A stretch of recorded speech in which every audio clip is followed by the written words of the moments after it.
All right, it's Saturday night, Sunday morning. Hello, everyone, and welcome to the late night Pokemon card stream.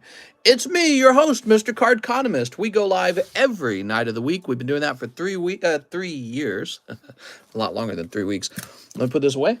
Put this stand over here. Fates Collide is the new box break. Get excited. This is the first time we've done a Fates Collide box break. So we've never done this before. And that's because I didn't feel like Fates Collide was at the right price yet.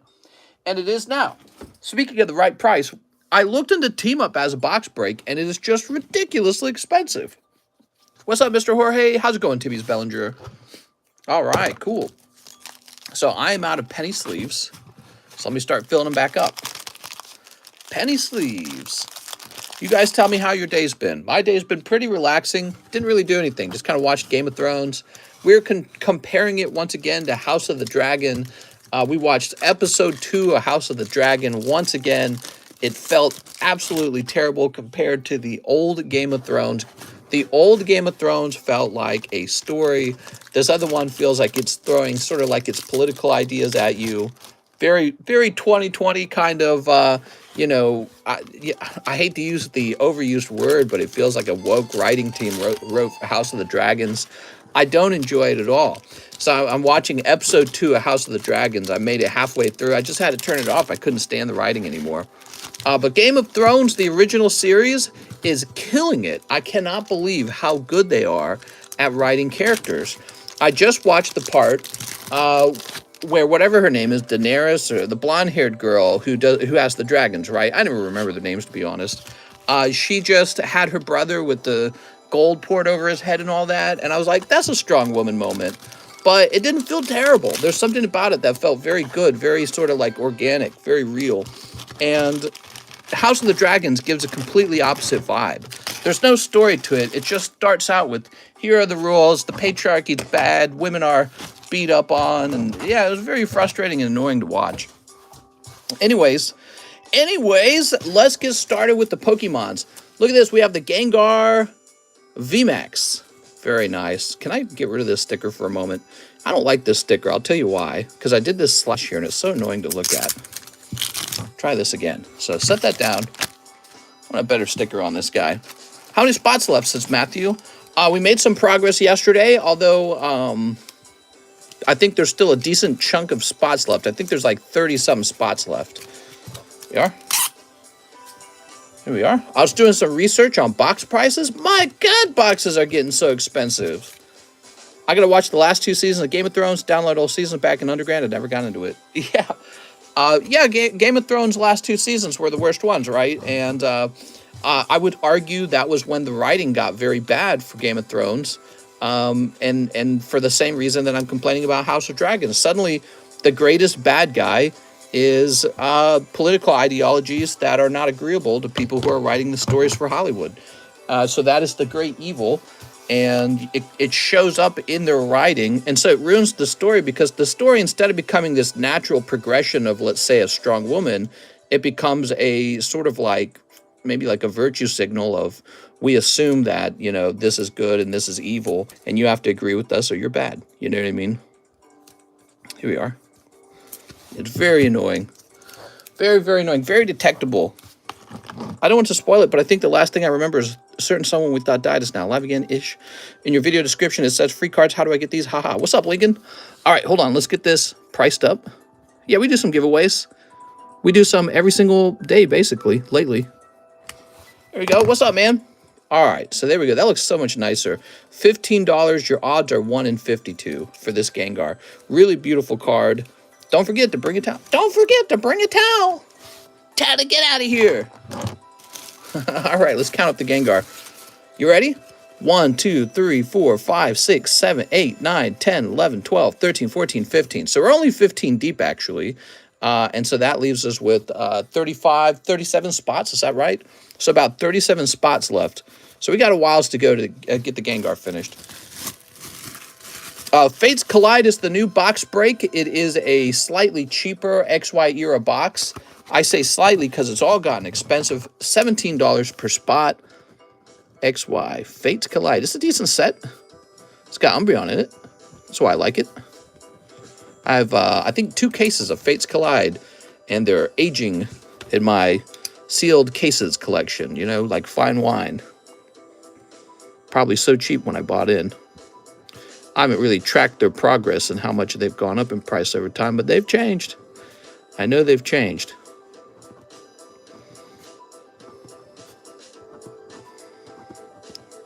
$16, $17, $18, $19, $20. Do I just say I have a giveaway card I won the next time I pay for a round of shipping? Yeah, you could do that. If it's under a different name, you gotta let me know. Had a Google reward survey about an old stream yesterday asking about the value of watching it. Really? Little Boke! What's up, Little Boke? He's a little Boke. 23, 24. Do you take EBT? Maybe. Go buy me some sardines and ship them over here. 30, 31, 32, 30. Actually, bottled water. You could probably buy me bottled water, but you know, that's not worth it because bottled water takes so much to ship. There we go. All right. Yeah, Game of Thrones, the original Game of Thrones, we're in season 1, and it is killing it. What a fantastic TV show. So easy to watch, so enjoyable to watch. Just fantastic. I have a sip of this. I took some Benadryl because I felt bad earlier. Do you like sardines in oil? Or definitely sardine in oil. Maybe I'll do the sardines if interested. Yeah, what's the name of the sardine brand? I'll get the sardine brand I like. There's a particular one I like. I tried the other sardine brands. I actually tried a different one recently. Just didn't like it as much. So I've really come across a brand that I prefer. You probably could buy me a case of sardines, ship it in, and then I'll put that in my cabinet and cut you store credit. How do I get a spot for the box break? Says Chris. How's it going, Chris? You just have to buy in at $17 a spot. You can see that there's a link to my PayPal in the description. We've been doing this for 3 years. I don't use a website. We do have a Discord server, so I do run some aspects of this on our Discord server. You can find a link to that in the description as well. Actually, I've been revamping the Discord server a little bit, so I'm trying to make it nicer, and I got some great ideas for it in the future. They all die in Game of Thrones. What? That's spoilers, considering buying you some sardines. Oh, you don't got to do that. So, it's Sunday night. Sunday morning. It was cold out today for me. It was like 32 degrees. We need some new slabs on the table. The live customs have been refilled, and the table does not have a lot of slabs on it. And so I need to start going through and seeing what I have. All right. Let's see. So we have this beautiful guy, Umbreon Darkrai. Let's do research on his price.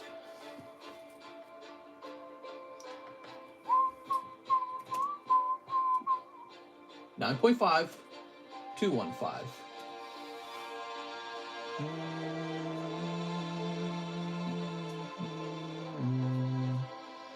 So it looks like he should be about $115. That's the cheapest CGC 9.5. What's up, old guy from an older guy? Lol. Today's Sunday the 19th is mine and my wife's 14th anniversary. Congratulations. Here we are. Let's see. Did the Gengar plush go? If so, did it go to Jen? It did go. It did not go to Jen. Sadly, it went to Joseph Albrecht. Sniped it. It's rightfully his. He should not feel guilty for it. But I know Jen wanted it really bad, so there were a lot of people trying to snatch it for her, too. What a generosity on this channel. Kind of wild. Generosity or simping? No, I'm just teasing. All right, so there's the Umbreon Darkrai. That is an up-to-date price on the cheapest grade of 9.5 for that card. This is from Tag Team, and you got to put some respect on its name because this is a hard-to-pull card. When you open up Tag Team, a box of Tag Team gives you one sort of like hit. Well, usually the hit's not a hyper rare. This is a hyper rare. And then when it is a hyper rare, there's a bunch of hyper rares. And this is just one of them. Well, this is one of the best ones because it's Umbreon. Umbreon Darkrai is a cool card. So for this to just be 115 is wild. Because have you ever looked up a box of Tag Team? Last time I checked, a box of Tag Team was $250. So here's the chase card. It could probably cross into a PSA 10, and it's less than the cost of the box. So it doesn't really add up. Doesn't really make sense. It's one of those situations where the slabs are cheaper than the seal boosters, which is exactly why we're doing this slab break. Because it's like, Why even bother opening up the product when you get a better deal on the already open product? You know what I mean? All right, let's see what else we can shimmy up, rustle up. So I definitely have a lot of this. I have a lot of Topps cards. CGC is working on my latest order, so I will get some cards from CGC soon. Look at that Poliwhirl. He's very cute. I do not know what a Poliwhirl 9.5 is worth. I also got this Kakuna. They're both very cute. They could be PSA 10s. It's a big deal if they're PSA 10 because these are Series 1 hollows. They never grade so well. It's very rare for them to grade so well. And I shouldn't say never, but it is just so uncommon for them to grade well. You know what I mean? So it's hard for me to give them up at a low price because I know how hard they are to obtain.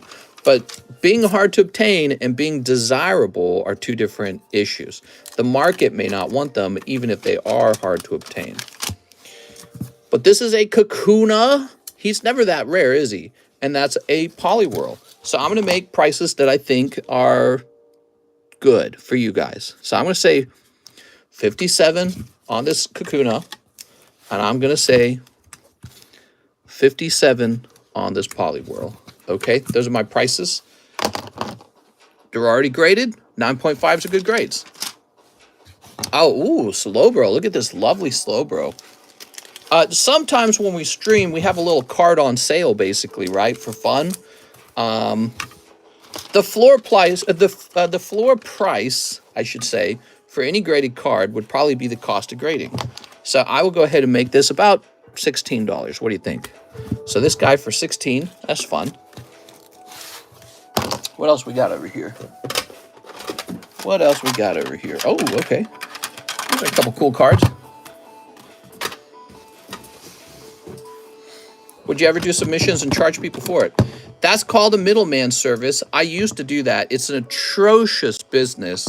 If you signed a waiver that said if your cards disappear, then they're just gone and you can do nothing about it and you won't even complain, I would get back into middleman service. So you want to sign a waiver with me that says if your card disappears, uh-oh, too bad, I might be interested in it.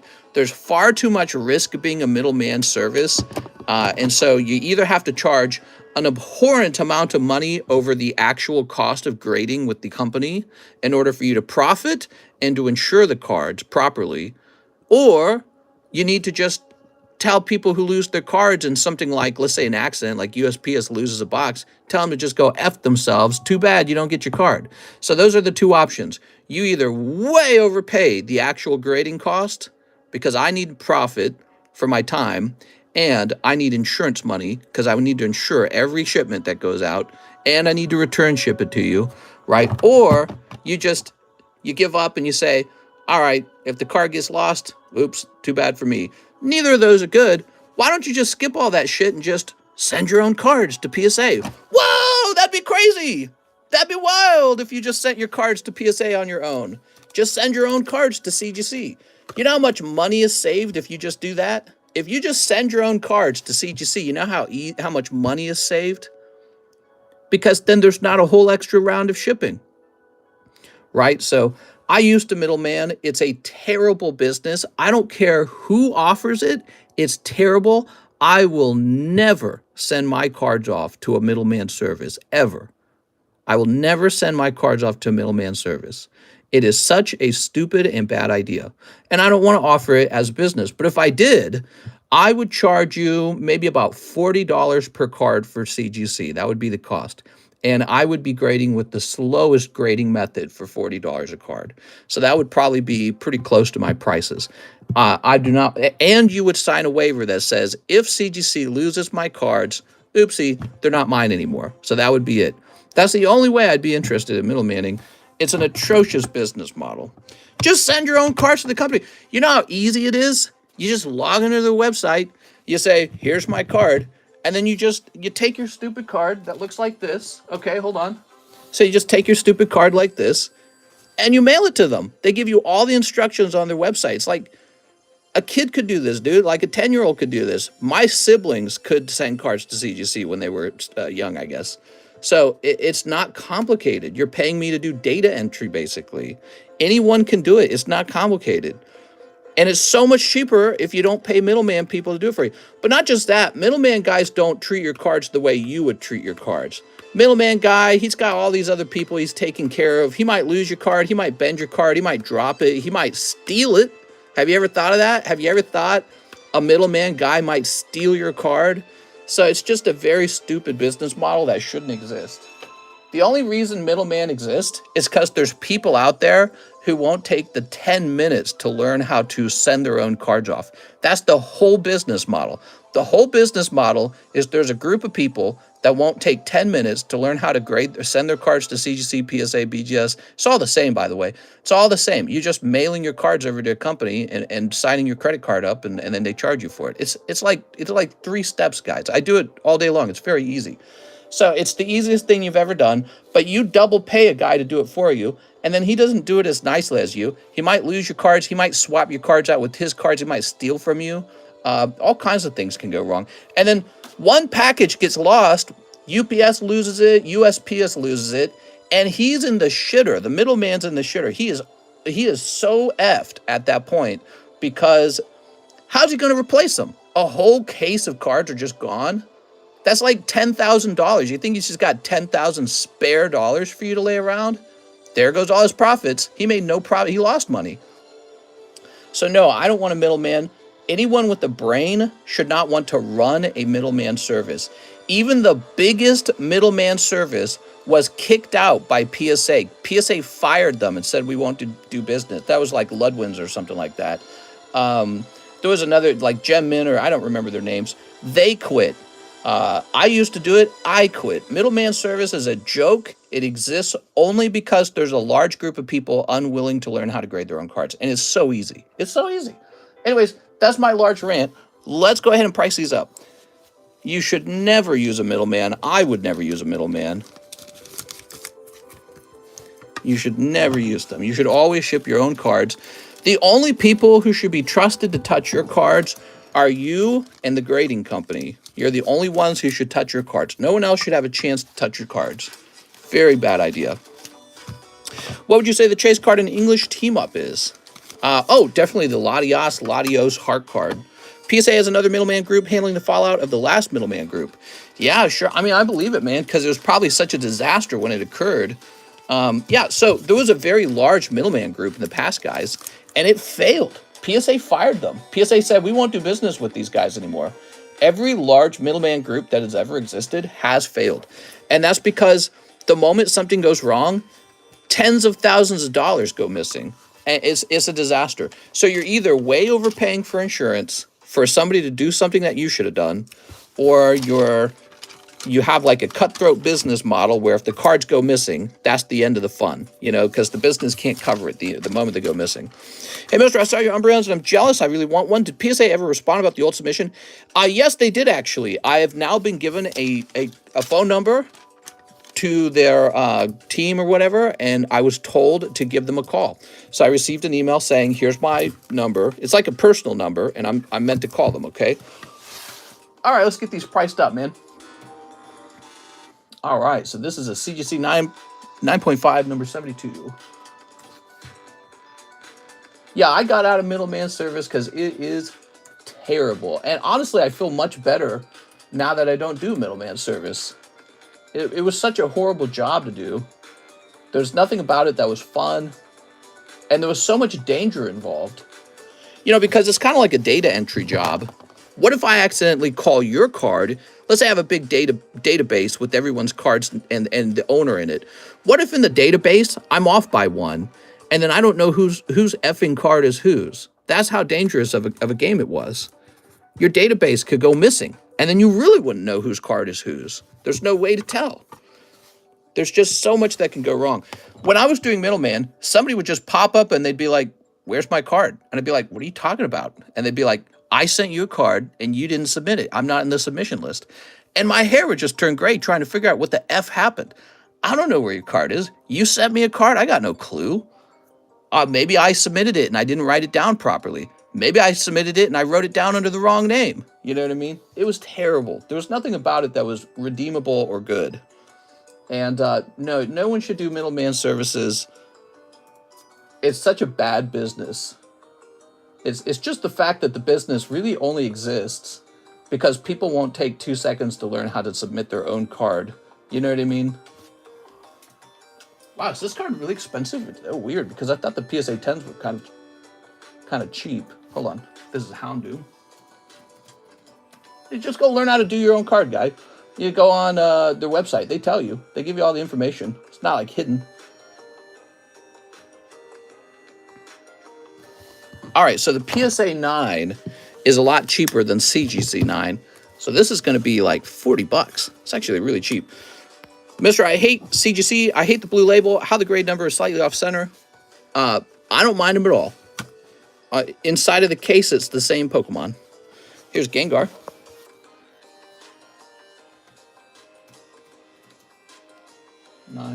.5 Gengar. You can continue to hate them and go grade with PSA and get effed in the butt by PSA. You know, you can do whatever you want. I don't care. How do you price no sale or pop one cards? How do I price cards that are really low pop? I don't know. If I'm the only one with the card, well, then I probably price it pretty high. But, you know, you can't price it at $10 million. So you have to compare it to another card that's similar to it, right? So that's what you do. So if this is a pop one Gengar, well, I can ask for more than you think, but that doesn't mean I can ask $1 million.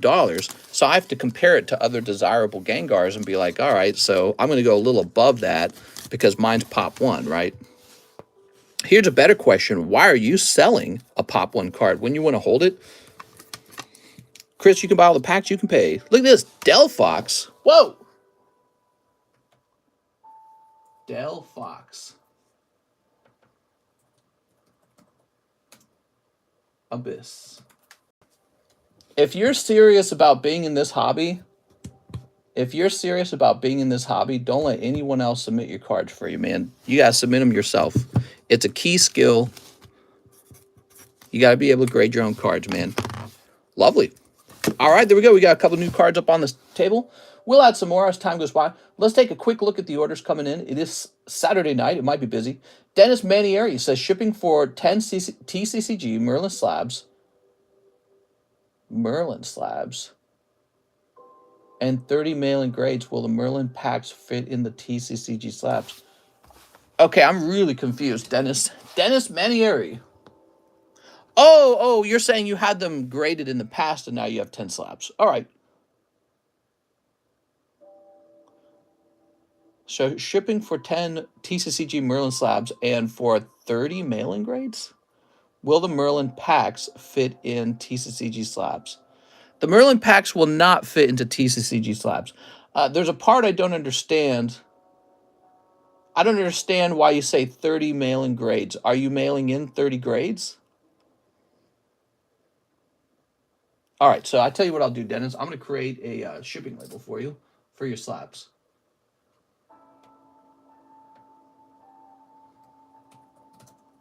It's funny when somebody tries to communicate something that appears to be important, but then I can't understand what they're trying to tell me. You know what I mean? Let's see. Is he here, by the way? My wife likes a large Blastoise, but I'm a small Squirtle. Is this an issue? Oh my god. The Gengar's in an SGC slab. I love the black foam. Just collect what you like. Show the lists. All right, hold on. So let's see. Dennis Manieri says he's got some slabs coming back. There we go. CGC has too much of a glare? What are you talking about? There's no glare on CGC slabs. That is not true. All right, so we got you some priority mail shipping. CGC takes subs without having to pay for a yearly account. Well, so does PSA. Yeah, you don't have to do a yearly account with PSA. So that's the shipping. I think Dennis is saying he has mailing grades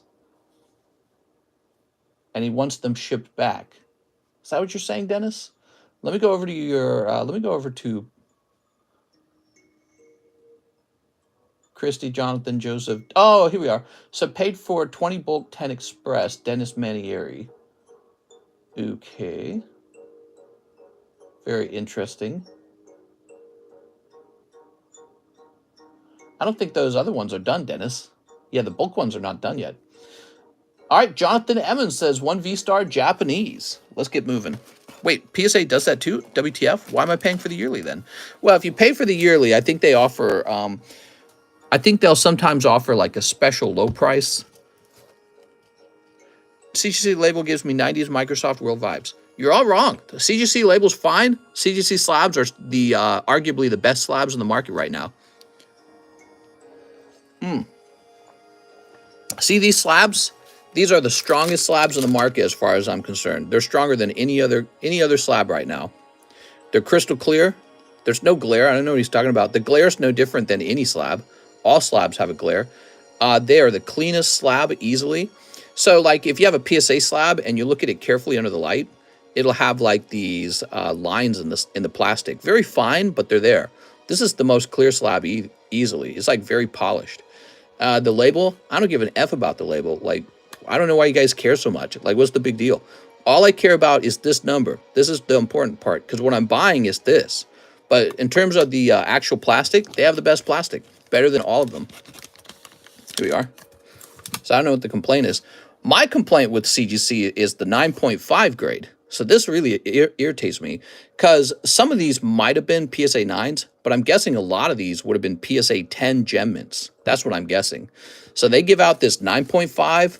They call it gem mint. It's like they're trying to take a poop on PSA and say, see, your gem mints are bad. I mean, this was a pack fresh hollow Gengar with decent centering. It's probably a PSA 10, but they give it a 9.5. Then, you know, people just prefer the PSA 10 over the 9.5. Why wouldn't they? Because 10's higher than 9.5. So that's very annoying. Jonathan Emmons. Okay, Jonathan's ordering some grading, or some shipping. What about TCC grading? Yeah, it's their slab is better than a TCC grading slab. CGC is a plastic slab that's made here in the United States. It's not manufactured in China like everyone else's, including mine. And it just appears to be a higher quality piece of plastic. If you need to, go buy yourself a BGS, CGC, PSA, and whichever other one I'm missing. Go buy all the slabs and then line them up with the strong light and take a look at them. CGC is like miles ahead of the rest of them when it comes to the quality of the plastic. You see the card inside so much better than any other, including SGC. I mean, you just see the card way better. That's kind of valuable, I would say. It's kind of valuable. TCCG over any other. The Beckett logo on the top is the cherry on the top. Beckett's okay. Yeah, I didn't sprint for Beckett. Beckett feels kind of clumsy in some ways. I think I have a Beckett slab right here. Here we are. Here's a Beckett slab of a Pikachu that's in the live customs right now. You can see he's a hit. And they got an okay.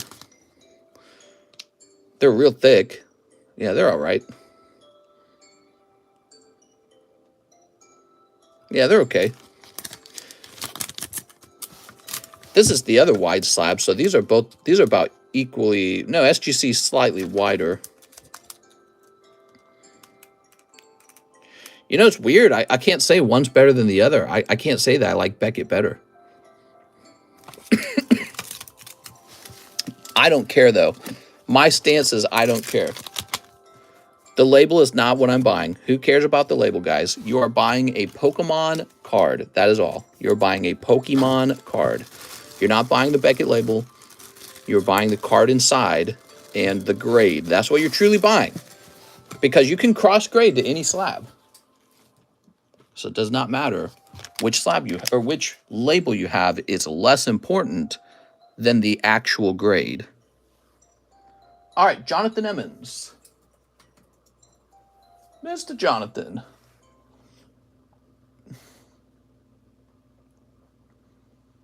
Oops. Some of my best deals have been in SGC, by the way. SGC and CGC have given me some crazy good deals. Because people they're like racist or something toward the slabs. They're like, oh, I only like these. It's like, all right. Miss out on some good stuff then. Here we go.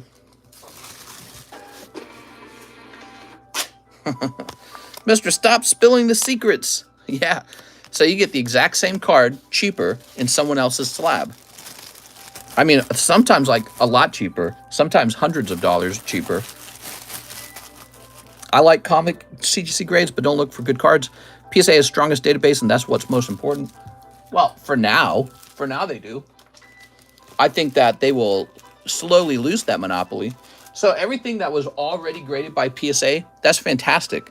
But now to truly understand the statistics behind the cards, you're going to have to start looking at all of the companies combined. I said somebody should build a website where you basically compile all of the databases from the grading companies. So you should have a website that it like, what's the word for it? It scrapes through the website, gathers all the data from each one for each type of card, and then makes an aggregate or a total for each of the cards populations and a breakdown of, you know, each company and how many they graded and everything, right? So I think that website would receive an enormous amount of attention, and eventually, you know, attention means ad revenue. It's a great idea. Let me know when you build it so that you can at least put me in the credits, okay? You don't got to pay me anything, but you got to say I said it was a good idea. Kurt Marino says, I'll take 10 Crown Zenith and ship me out. I have an older bag from about 2 months ago. One piece in it, if that helps. Kurt Marino. What's up, Kurt? All right. So we need some Crown Zenith. Do I got a fresh box lying around? I do have a fresh box. Of course I got a fresh box.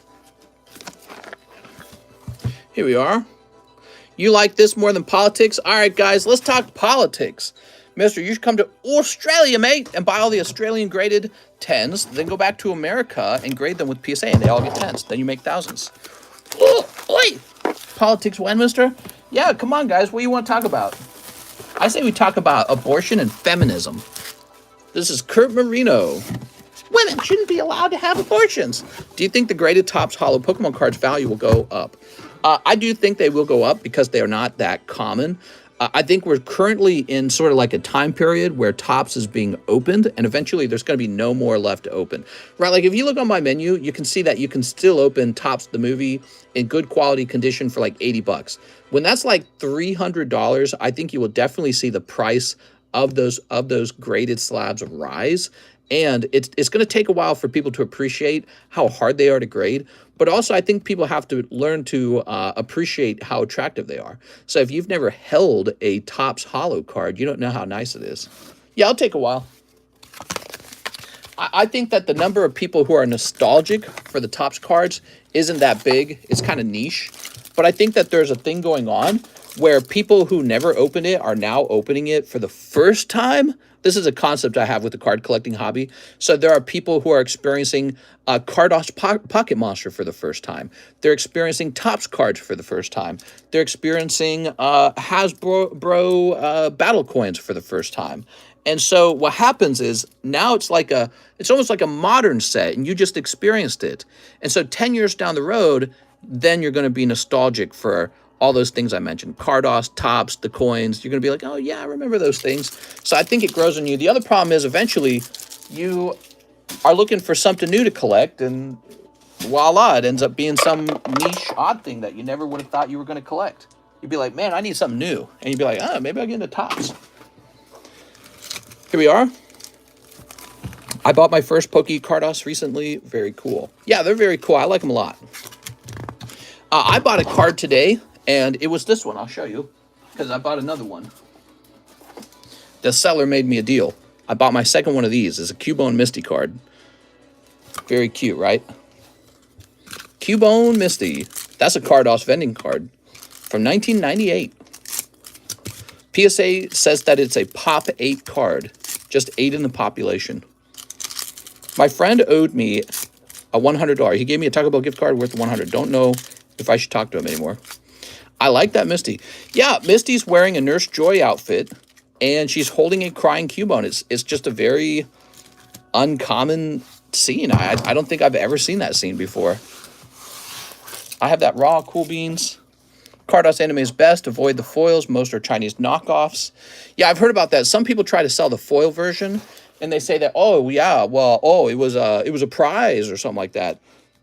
Nah, I haven't seen any of those graded. There's no data on the internet that suggests they really were. So I assume that they could be fakes. When PSA starts grading them, then I'll think about them. When's the Face Collide box break happening? When it finishes selling. So we just started it tonight, And it could fill up tonight. Depends on how much people want to see it. Friends in Hisui. All right, cool, man. Doctor. Here's Radiant Chargebug. You don't like abortions? That's because you're racist. And you hate women. Here's Ditto. Is my body. Let's see. Here's Ditto. That Misty is from Indigo League, episode 40. How much for that Misty, mister? Here's Salandit and Entei. How much for that Misty? I'm not really in the process of selling any of the Misties. I'm trying to acquire more of them. Dr. Jones. Doctor. Can't you see I'm opening Pokemon? Can I get a deal on Crown Zenith? You can get a deal on Suck Both of These. Here's Deoxys VMAX. Deoxys VMAX. I used to dance under the name Misty. Here's Crushing Hammer and Eevee. Ooh, that's a beautiful Deoxys and Latias. We need women too. Women. Here's Aggron and Rayquaza. There we go. All right, beautiful.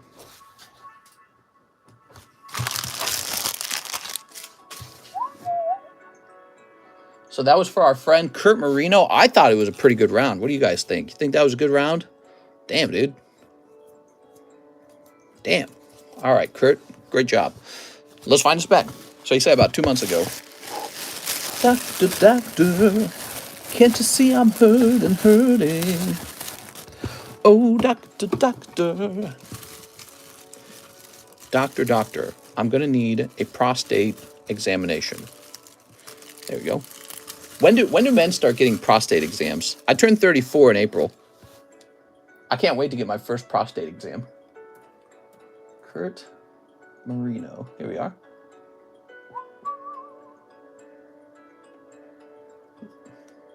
How heavy is this? 34? Sounds about right. Sounds legit. 40. To be honest, I don't know how much I believe in those. You know, like the recommended ages. I was learning that recommended ages are kind of made up by the insurance companies. Did you guys know that? So the, you should start testing for cancer at 40. The insurance companies tell you that. You know why? Because they don't want to cover, like a test on a young person that ends up with nothing found. They don't want to waste money on it. So in other words, in a very large population, such a small number of young people will have cancer below 30 that it's not profitable for the insurance company to do an investigation on your body, to have a test done. So it's not profitable for them because not enough young people get cancer at that age. Well, what about the effing people who do get cancer?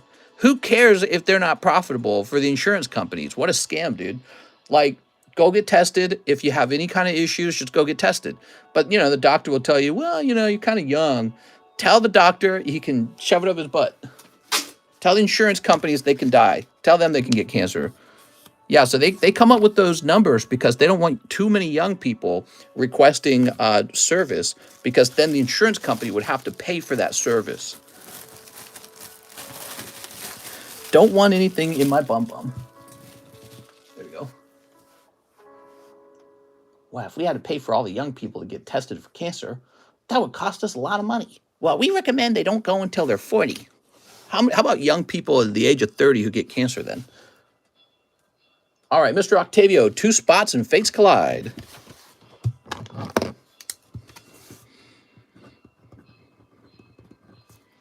I had a nurse talking to me about that last year. Here we are. When the doctor says you have this much time to live, that's been proven wrong so many times. Here we go. Manuel Castro, $170 for Slab-AWAY. Mr. Manuel.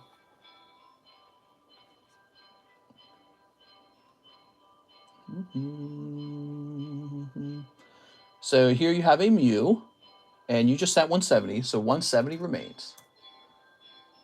Okay, cool, man. Matthew Bigos. Hello, I have a small bag. I'll take 4 Silver Tempest. And shipping. I know it's a bit early considering the bag is small. Here it is, 1, 2, 3, 4.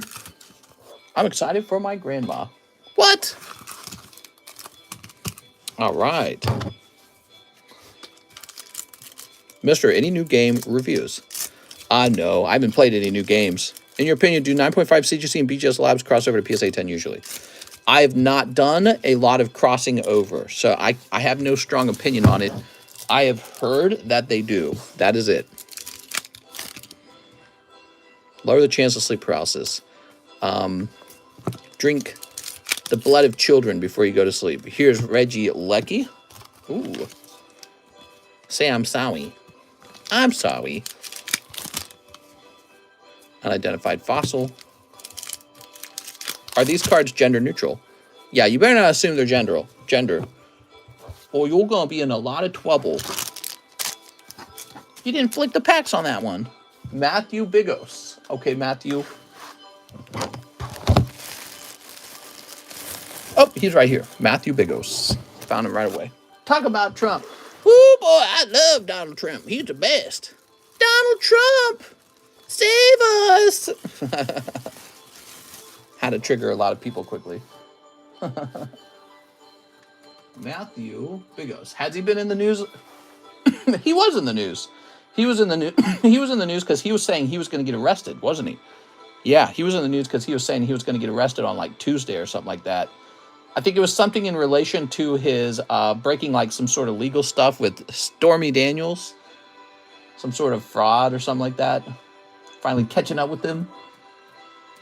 Boy, he probably regrets all that, doesn't he? I bet you the sex wasn't even that good.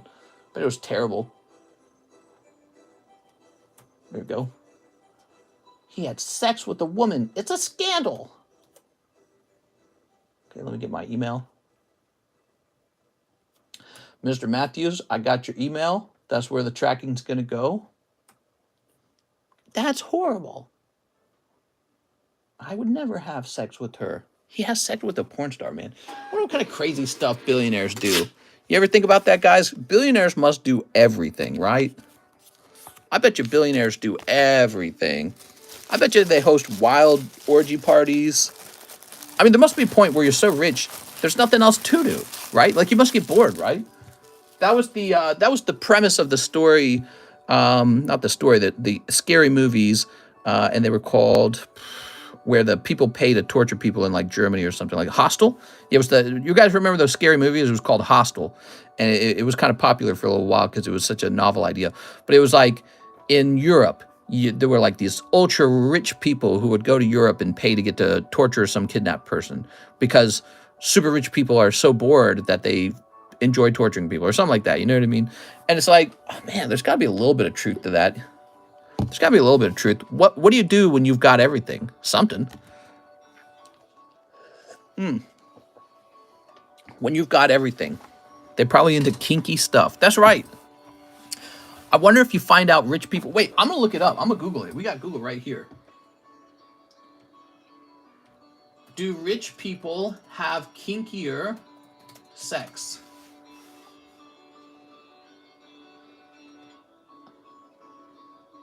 I'm looking it up.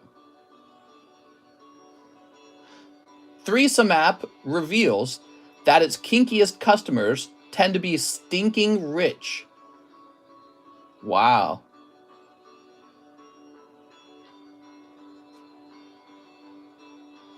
Kinky app Threesome has found that wealthier individuals are more likely to invite two people back to bed than those with lower incomes. Wow. So rich people use the Threesome app. That's wild, man. Crazy stuff. There you go, guys. Pee-pee showers and all. Is it because they're wealthy, or are people who are into that stuff tend to become wealthy? Chicken or egg first? Good question.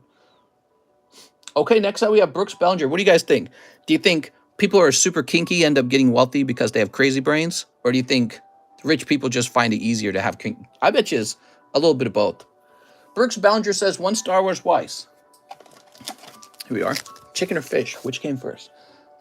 A Star Wars Topps Galaxy Chrome Booster. You got it, man. Okay, here we are. One Sneaker Bunko. So this is a kind of a Weiss channel, I noticed. I mean, I collect Pokemon personally, but we open a lot of Weiss. Somebody theorized that my Pokemon pack prices were high and the Weiss was therefore the only thing people could afford. It's not true. The WEISS packs are priced exactly the same way as the Pokemon packs. They're completely the same in terms of pricing. And so what's really going on is people are preferring the WEISS. It's very fascinating. Here we are. Star Wars has been very popular as well. Tops. Oh, Galaxy series? Okay, well, this is my booster pack now. Okay, hold on. I got him the wrong booster. This is for me now. Oh, man, look at this. I got this Darth Vader helmet. So cool. So cool. Here is a C-3PO. Oh, dear. Mister, don't worry, your wife's modest here. Here's this lady with the blue hair. Very nice. Look at that. So nice. So what I should do is send these out to Gray. I should send these out to Gray, shouldn't I?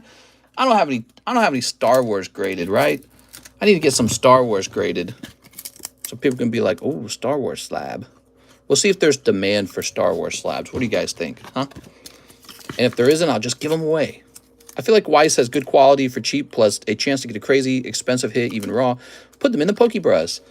No, the Pokebras are definitely for Pokemon. We could have Pokebras for other hobby, other TCG, but the problem is, you know, what, you're going to do Dragon Ball in one pack, Star Wars in another pack, WEISS in another pack, and then the guy who likes to collect Dragon Ball, he's going to get WEISS.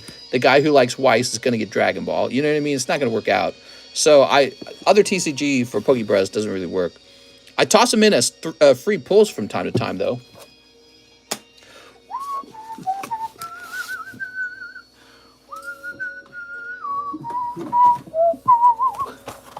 Sorry, somebody told me not to whistle straight into the mic. It's too loud. I guess the real question is, if you were starved, would you eat Pikachu? Oh, I would eat Pikachu even if I wasn't starved. He looks delicious. I'd have a whole Pikachu farm where we just farm up Pikachus and send them to the butchering. You know what I mean? They eat something. They eat something in the Pokemon world. All right, ready? You whistle wherever you want, says Jorge Trejo. Thanks, Jorge Trejo. Here's R2-D2. C-3PO. Oh, nice, man. Look at this. Picking up a beautiful Leia. Etched Leia. Congratulations, Brooks Bellinger. Better grade that one. So you could pull these beautiful etch cards out of these top series, Galaxy Series 1. Check this out. This is a card with 3D etching in it, so it looks very nice. How many spots left in the rocket site? They're large. It's very close. I don't even know where the actual card is. It's laying around somewhere, so I need to find it. But it's very close. There's 5 spots left in the large. If you buy a spot in the sub list, remember, you are getting it closer to ending. So you can get it to end sooner by buying a spot in the sub list. Ooh, you got the elf lady. Oh, but this is a very nice pack. You got a lot of sexy ladies, and you got the full art lady. How about that? Okay, very good. Good sneaker bunko for you. That was for Mr. Brooks. Brooks, you know, I think I better I think I better pull this out. Pull this out. Thanks for being the best mod, says Procod. We have 2 new mods in the Discord, Jeff Leon and Mr. Tyler Stites. 2 new mods. Here's this unclasped bra lady. The Azure Lane storyline looked really interesting. The girls are actually battleships fighting that goes to aliens. What? Okay. The girls are actually battleships. I knew it. That's very interesting. How the baby's coming along. Oh, they're coming. There we go. They're coming along, man. Everyone knows it's Butters. That's me. Far East eats Rattata and Zubat. What? I have heard of places where they eat like wild rats from maybe like the fields or something like that. Is that so crazy? I mean, if they're not living in the gutters and sewers of New York, if they're just running wild in the you know, like in the woods, eating natural food, it's not a whole lot different from eating squirrel or perhaps rabbit, right? So I don't think that's so wild. Give me some of that bush meat, man. Chris Clink Scales. He says 2 spots for Fates Collide. Nice to meet you, Chris. Chris, I assume there's a new bag situation? Mr. Chris.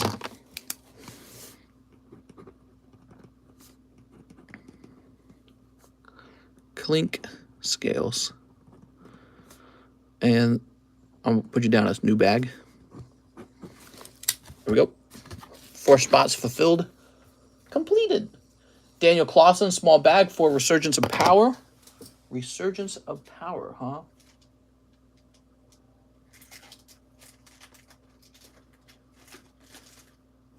I need to go get some more Resurgence of Power. New bag, first time buying. I'm surprised you said my name right. Do-do-do, do-do-do-do-do, Scooby-Doo, do-do-do-do-do-do-do-do.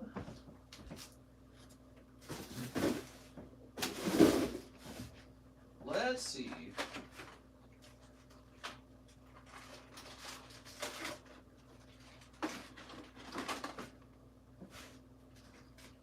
Some Resurgence of Power, some powerful Resurgence. I just stepped on dice and it hurt. Let me throw that away. All right. That's the wrong pack. Oh, this is Emissaries of Light. I knew that. Are you trying to trick me? Resurgence of Power. Oh, man, I got to stand up and get some Resurgence of Power now. My God.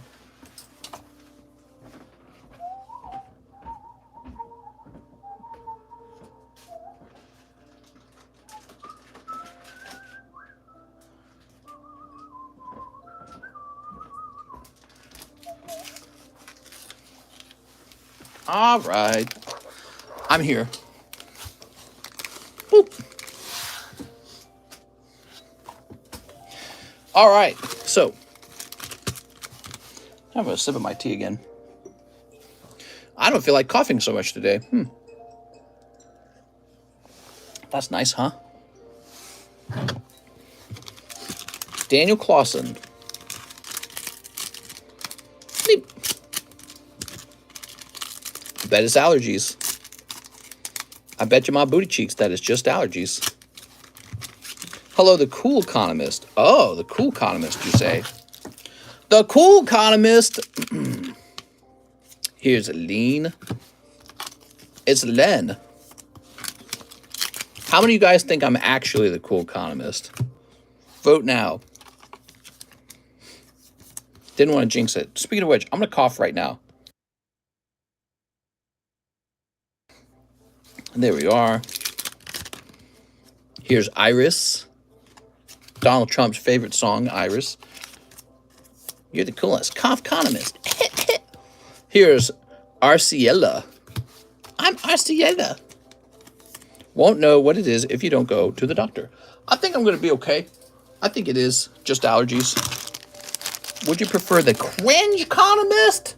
No. Let's see. Make a poll. Who thinks you're the cool economist versus those who don't? I think if I made that poll, I'd win it. Easily. There we go. So I don't need to make the poll because I'd probably win it.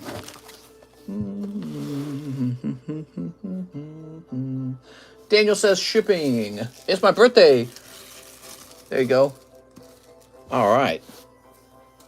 Daniel Clausen.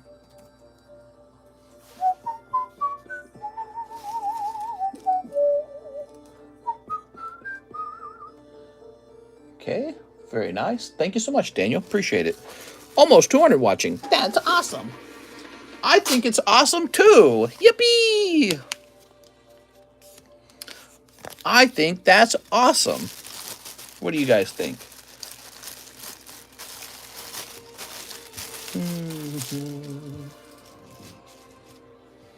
Okay.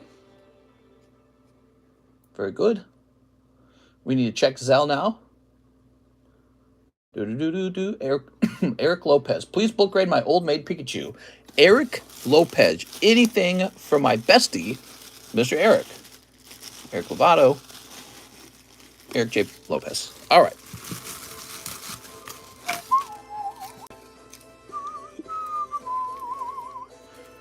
Here it is. What do you guys think of this Cubone Misty? Pretty cute, right?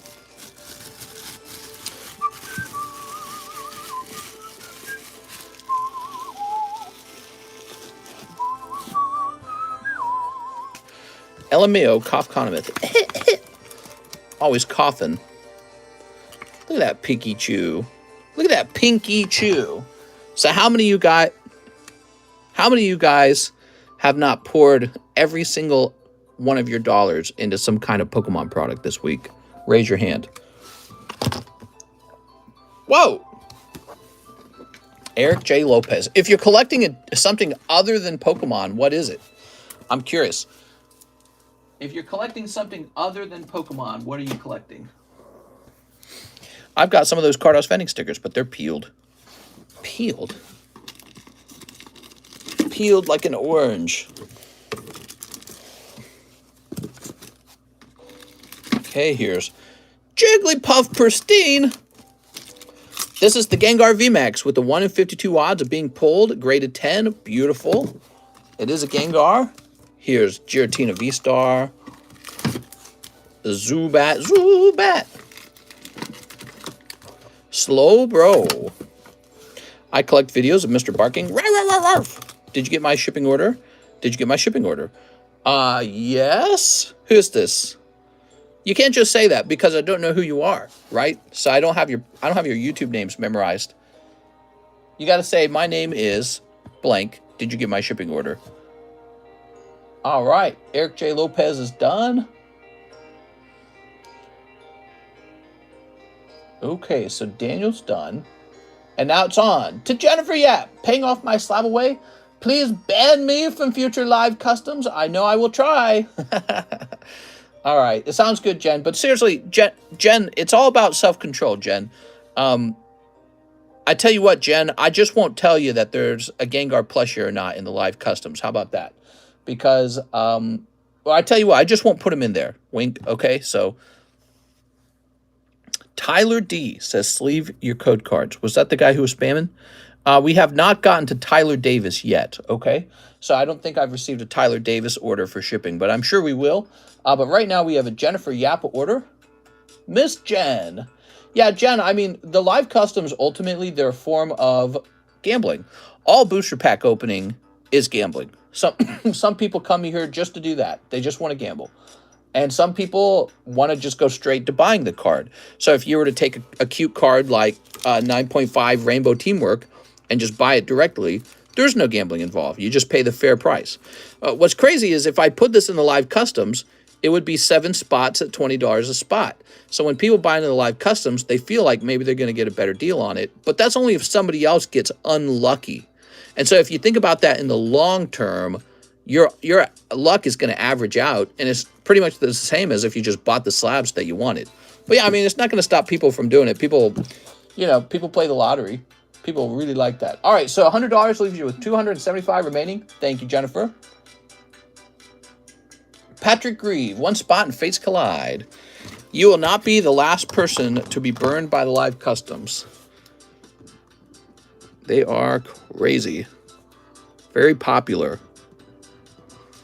They're like the sirens singing your name. Jennifer. Don't worry, Jen. I sent for a live custom earlier today. Just waiting my turn. I gamble on the live customs. Gambling is part of collecting. I somewhat agree, actually, because like I was opening up, you guys saw that on TikTok. I was opening up that $2,500 Darkrai premium box, and I lost, of course. But it's like, it's really fun, honestly. It's actually fun. So that's part of the fun. You could blame Pokemon or whoever started booster packs. It's like a legal form of gambling. Jose Vargas, 1 live custom. You got it. Here goes. All right. That's a cold one. I like that holo. That's a Lucario holo. Did you get Rainbow Typhlosion from John for a giveaway? No. I don't think I did. So normally I just toss the pulls aside from the live customs, but this is a Lucario. Let's leave them up. Grab your bag real fast. Here you are. I blame Chuck E. Cheese for my gambling addiction. Did Chuck E. Cheese get you into gambling? Chuck E. Cheese. I remember their animatronic mouse scaring the crap out of me when I was a kid. I ran, they sing and dance and the curtain closes. I ran up, I pulled the curtain back, and I saw Chuck E. Cheese's lifeless body staring forward. And as a kid, I was like terrified. I was like, what the fuck? Because I believed he was alive. That's how young I was. It must have been like younger than 10, right? I must have been like 6 years old. So I thought he was alive when he was singing and dancing. You pull the curtain back, and there's that evil, lifeless stare of the machine. And you look at him for a second, and I'm petrified as a little kid because it's like a core memory for me. He's just staring ahead with a stupid little guitar in his hand. This is old Chuck E. Cheese, right? Because I'm 34.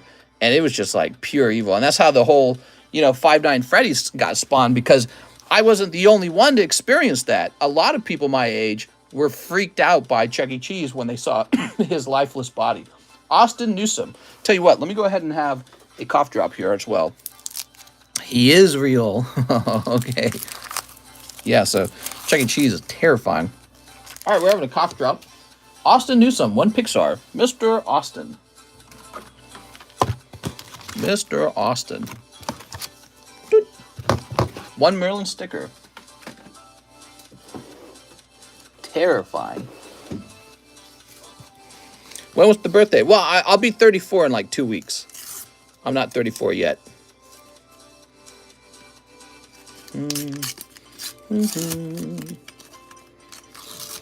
A big giant walking rat. Yeah. Okay. Oh, yes. There you go. Austin pulling the Gengar Hollow. I shall come back when I feel ready. I can't deal with live custom. I'll come and pay my SLAB-AWAY now and then before the deadline.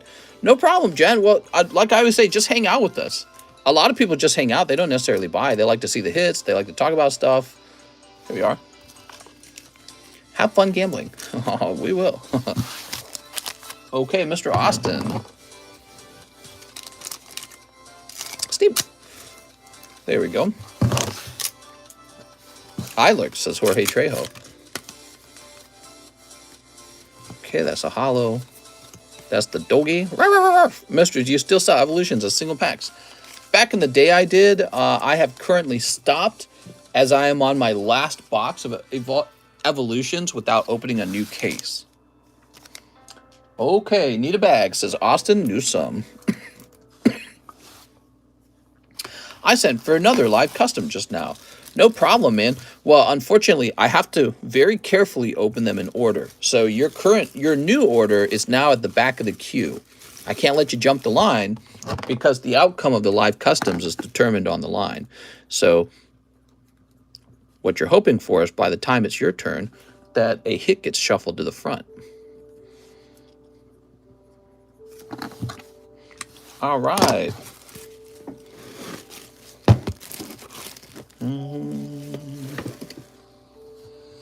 Nicholas Gertis, I have a bag, 10 Yu-Gi-Oh! Ghosts from the Past. You got it, man. I got these two right here. He has one more. I got one more. Jen, just stick around, win all the giveaways, and then trade the giveaways in for a Gengar. Sell orders? Yes, sell orders. How much would you sell single packs for if you did sell right now? Single packs what? You don't understand. I'm too impulsive. Well, then, if you're too impulsive, just don't buy live customs. There you go. Just say, I won't buy live customs. Nightbot doesn't like me. Damn it, Nightbot. So I never win. Well, somebody always does win, so you probably be you eventually. I don't think you can lose forever. I mean, maybe in theory. Actually, yeah. So in theory, you could lose forever. It's just improbable that would happen. But it could take 365 tries before before you get hit. All right, here we are. 1, 2, 3, 4, 5, 6, 7, 8, 9, 10. Nicholas Gertis says, I'm a pull a ghost rare. So what's the difference between this and the live customs? I would argue there is no difference. He's hoping to pull a ghost rare, and if he does, he pulls a monetarily valuable card, and it's a booster pack, and the booster packs tease you with the possibility of striking gold. They are the same thing. So that is the fun of opening booster packs. It's essentially an RNG machine with surprise mechanics. Remember that one, guys? Yeah, they're surprise mechanics. RNG machine with surprise mechanics. Okay. 1, 2. We're looking for ghost rare, everybody. 3, 4, 5, oof, 6, 7,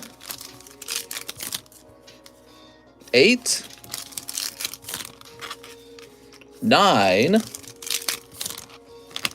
and 10. I'm sorry, man. Mister, I heard you could lick your elbow. How much would you sell a single pack if you would sell a single pack single? What? Nicholas Gerdes. I apologize, Nicholas.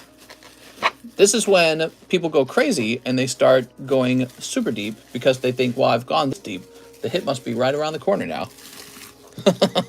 You know what I mean? That's what happened to you, Jen. So you went deep in the live customs and you kept telling yourself, well, we've gone this far. The Gengar must be right around the corner. You know what I mean? That's what gets you. Like, I've already invested so heavily in it. That must mean the hit's right around the corner. And it is. But somebody else might get the hit first. Brandon Boutillier, 2 spots and fates collide. That's why this is a much better thing to get into, by the way. So when you're in a box break, none of that can occur. Everyone just gets what they get. Nobody does the sweeping. We call it sweeping when somebody else clears a lot of cold packs for somebody else. When somebody clears a lot of cold packs for somebody else, we call it sweeping. He swept the booster packs of all the cold ones. Toby Pierce, 45 for the Deoxys Espeon Slab. Where'd that go? Aha. Okay, you got it, Toby. Do you have the Dialga from Hyper Metal Chain still? I sure do, yes. Toby Pierce. Cool card, right? 3 battle styles. Okay. Looks like all I had was 2 battle styles. So that means it's time for me to get a new box of battle styles. Thanks, mister. See you hopefully soon. Jen! You keep saying that. You should hang out, Jen. Ugh.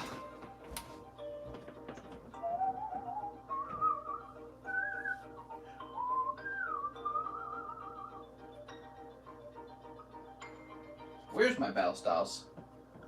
I know I had some battle styles. Did I put it in an odd spot?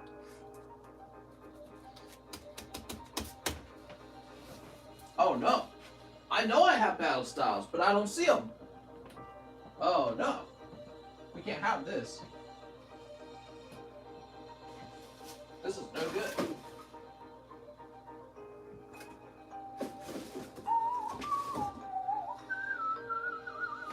Here it is. I found it.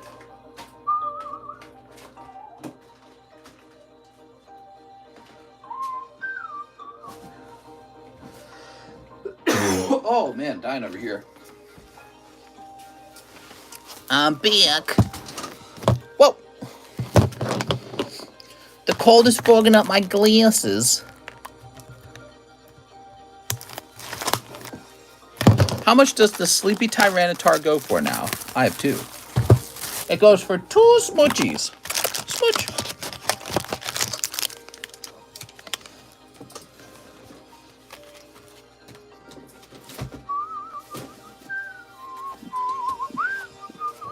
Can you confirm that you got my Zelle payment? Let's see. Refresh. I do not see any other Zelle payments. I only see a Zelle payment from Eric Lopez. Does it say that you sent me a Zelle payment? What's the price on the Dialga? I'm thinking about slabbing away. He's not available. Yay! Yeah, my private collection's not available for slab away. Here we are. Mr. Toby. Toby Pierce. Tower of Waters. Tepig. Gliscor. Cricketune. Chirp, chirp. There we go. How nice. Flash of Charizard in his direction. He'll buckle, Mario. What? Here we are. Hello, mister. How are your neighbors' dogs doing? Oh, they're so good. They love pooping in my yard.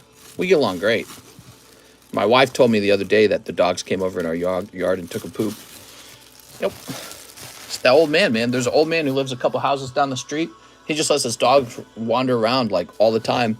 And the dogs just come over here and take a big dump in my yard. Isn't that nice? Here's Nicholas Lenhart, 2, Star Wars Chrome. All right, Star Wars Chrome. Mister's getting free fertilizer and complaining. Hobby Soccer. Whoa! That's expensive. Where'd those go?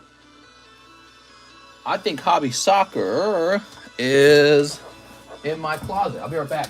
I'll come out of the closet in 2 seconds. Okay.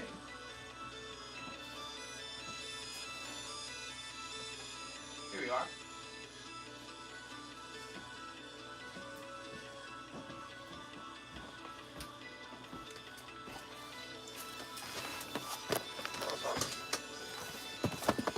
I'm a male, I'm a man, I'm a he.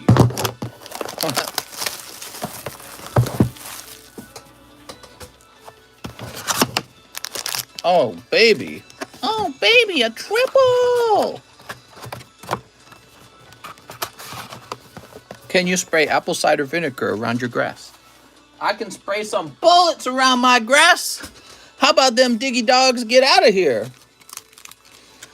Mister, I've not heard you cough tonight, but I have been interrupted. You good now? Just spread wolf urine all over your yard. It will keep the women at bay. All right, Nicholas Lenhart. Spray Febreze. They hate it. Cover your yard in shit to keep the dogs from shitting in your yard. All right, this is so smart.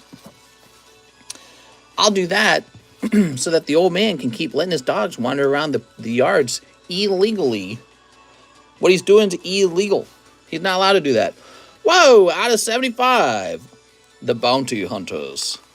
Very nice. The law state dogs are not allowed to be off of a leash and unsupervised.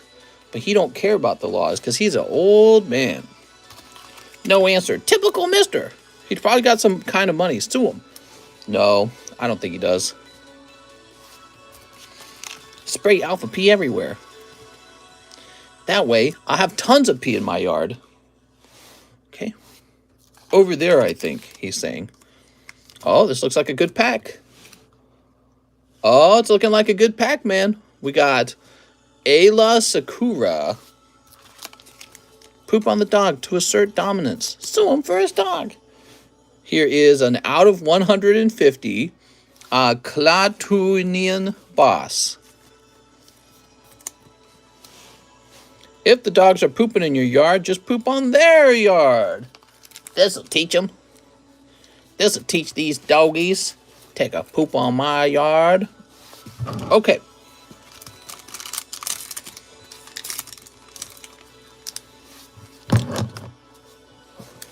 All right. Oh, man, I'm so excited. I can't wait to find out what soccer ball kicking guy you get. You got Piotr Zielinski from Poland. Here's Anis Slimane. It's Annie. Here's Eric Gutierrez from Mexico. From Argentina. Here's Jamal Musiala from Germany.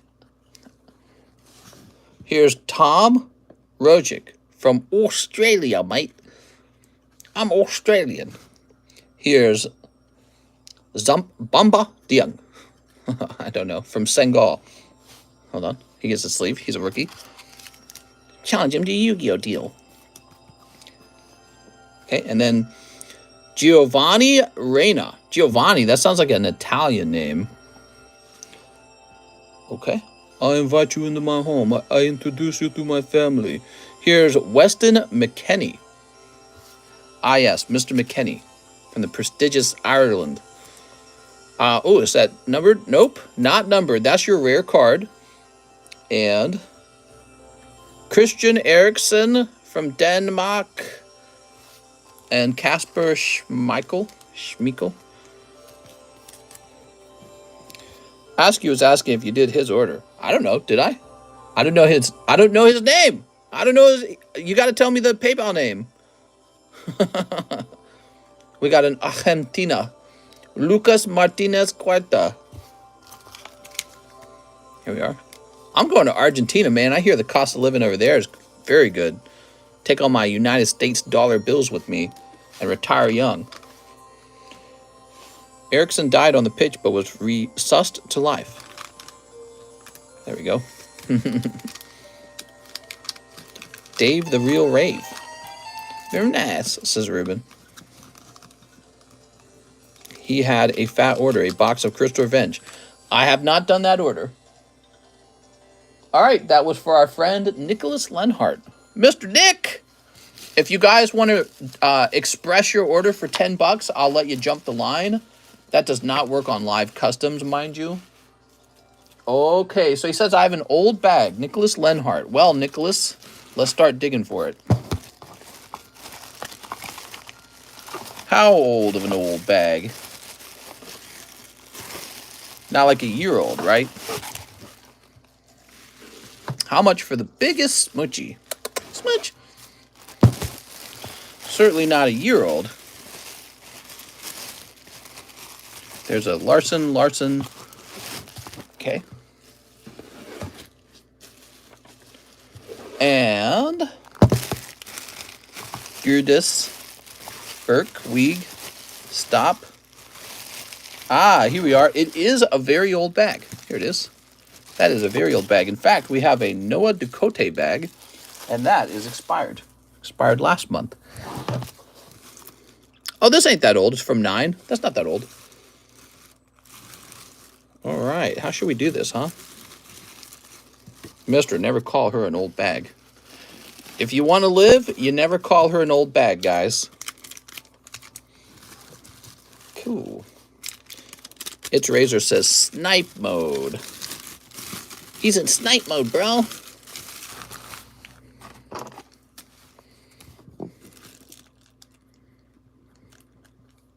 Nicholas Lenhart, number 2.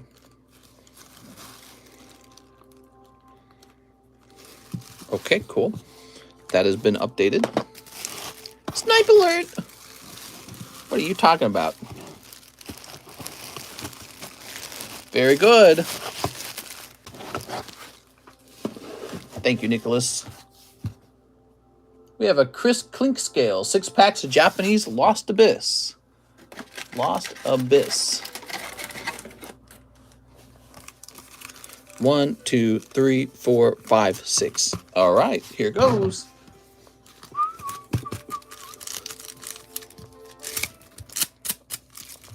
Put that there. This album's okay. This music's okay. I want some crazier music. Cold. Cold. This guy. Pidgeot. Meh.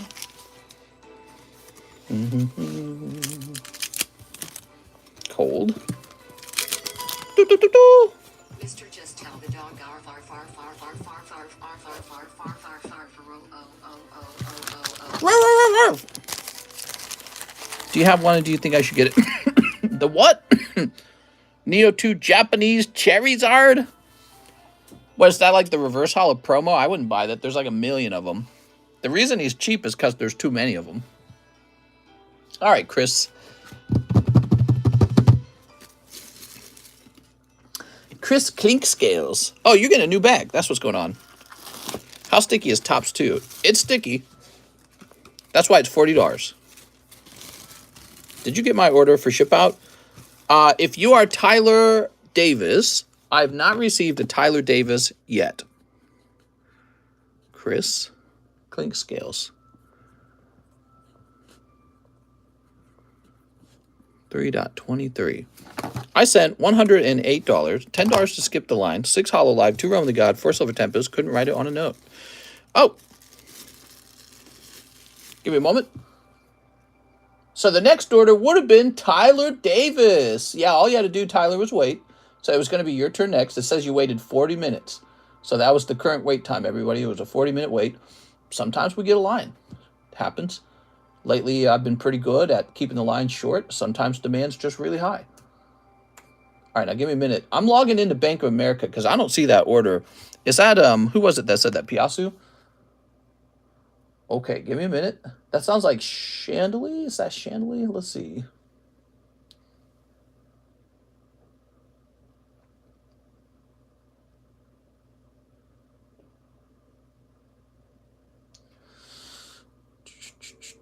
I'm not seeing that order in ZELLE. Did he say it was a ZELLE order? Let's see what he said. I sent 108, 10 to skip the line. First over 10 Tempest, couldn't write it down in notes. Sent it crypto this time. ZELLE is down. Oh, okay. So then what's going on next is we're waiting for that crypto to arrive. Okay, but let me write down what you wanted here.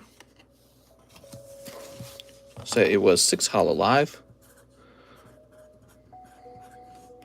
2 Realm of the Gods. And, oops, and one more thing. 4 Silver Tempest.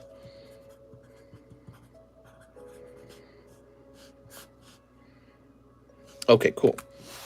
And Piasso, who are you? You're Chandelier, right? I came into a Platinum RCS Blitzer pack. Try to keep it sealed or send it back to the grade. Open, open, open! I'm always going to say the same thing, that you should open it. Okay, Tyler Davis says, ship me, starts with 3. I have about 20 plus slabs with more in grade if I will get later. I think it means which I will get later. Okay, Tyler Davis. So you want your bag shipped to, I assume?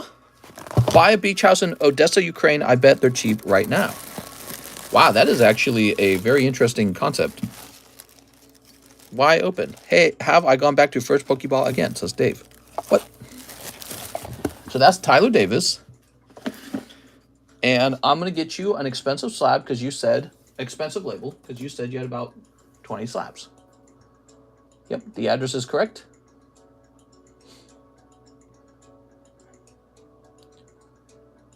Okay, and print. Oh, I just got that email for the crypto. There we go. So Tyler Davis. This will say lots of slabs. Invest in CryptoZoo. Oh, man. Woo! CryptoZoo scam. Did they make new progress on CryptoZoo, or is it still basically a scam? Crypto Ring, rise up. If they have not made any progress on it, then I take back my benefit of the doubt that I was giving him, because I was giving him the benefit of the doubt. Okay, let's go take a quick look into that BTC order. A BTC order for 106. Okay, sounds good. Let's do it. Let's do it. Got 1, 2. Throw that away. Is that Jigglypuff a pristine? Oh, that's a pristine. Pristine Jigglypuff. Pretty sweet.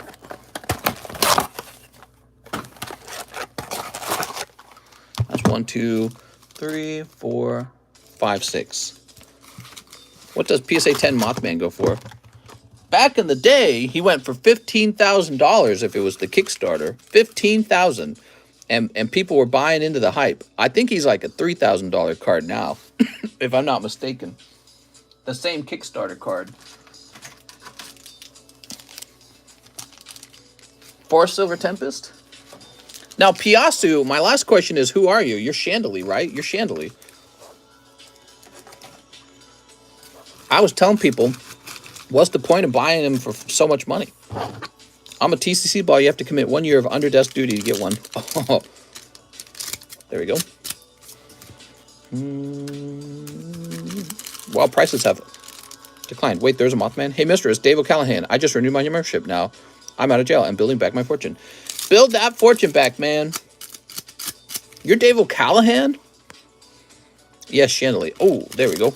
All right. Now we are real confident with this, so we can put it in the right bag, too. Thank you, Mr. Chandelier, for giving us this cool stuff to watch get opened. So it makes the stream lots of fun. I think we're about ready for a free one. What do you guys think? All right, what we got here? Oh, Rayquaza VMAX. Meh. Good luck, Chandelier.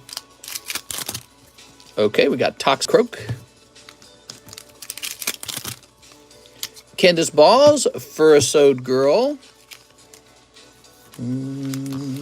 Okay, and Professor Lamington. I think you had a fantastic round there, picking up the Furisode Girl and the Rayquaza VMAX in just 4 packs. Look at that, guys.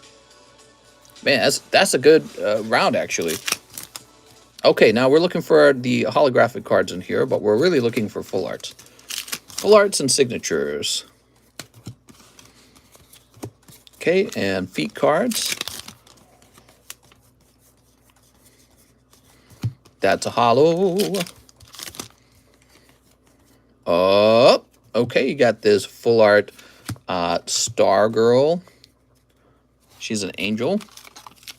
I'm going to cry when my order comes up, says Jose Fimbres. What? Girl in a hat? Oh, Boobies Girl. Damn. Man, succubuses are hot, dude. Why don't girls ever wear little naughty horns or anything like that? Missed opportunity. I don't think I ever see girls dress up that way. That's definitely a guy invention. Evil women. What do you guys think of evil women? Are they hot? I think evil women are super hot. There we go. How's this a playable card game? How isn't it a playable card game? It's the most playable card game I ever seen. I think I play with myself every time we play that card game. Okay, and here's support of the Dark Empire. He's a bad guy. It's giving support of the Dark Empire vibes.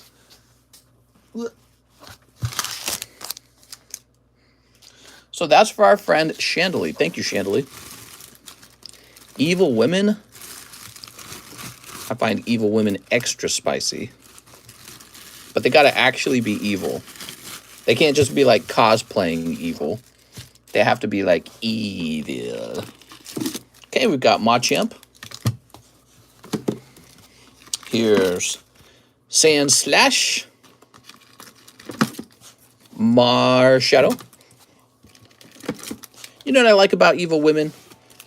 They're always smart. You guys ever think about that? Evil women are always really smart. Every time they're depicted in a movie or a story, they're always like clever and sneaky. All right, so let's see. Tyler Davis. We did Tyler Davis, correct? Yes, we did Tyler Davis. So now we have Daniel Kuroda. I have a bag, 5 Fusion Strike. He means they have to be nasty evil. I'm here for the free cards. Oh, Cheese is here for a free one. Let's get that free one started for Cheese. How about this one, Cheese? We got Snorlax. Okay, so since Cheese is here for the free one, let me go ahead and refresh this.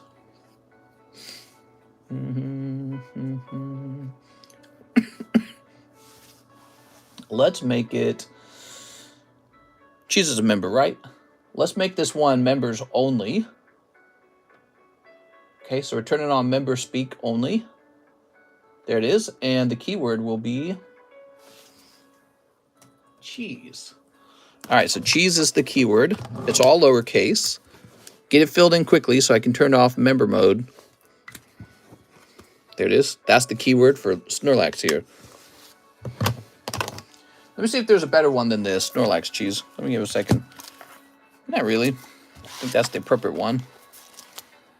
Will Cheese win this? All right, Cheese is in. Now I'm going to go click. I'm going to go click roll it. Click. The winner is Sharp Details. I'm sorry, Cheese. Not the winner. I slanted it in your favor, dude.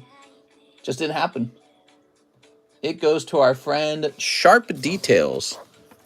Thanks for being a member, Sharp Details.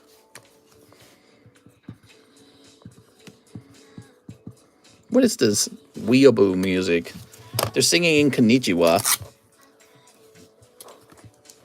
I just cheesed in my pants. Konnichiwa. All right, I want this album to play. This is the better album by this artist. Daniel Corona, 5 Fusion Strikes. Uh-oh, I got 1 Fusion Strike.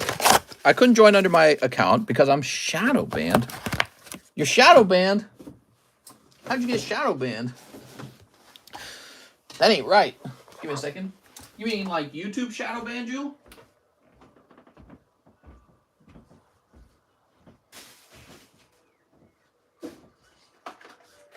All right, we got this.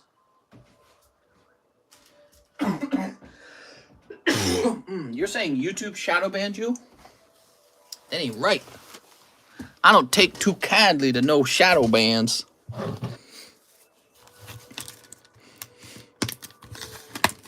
There we go.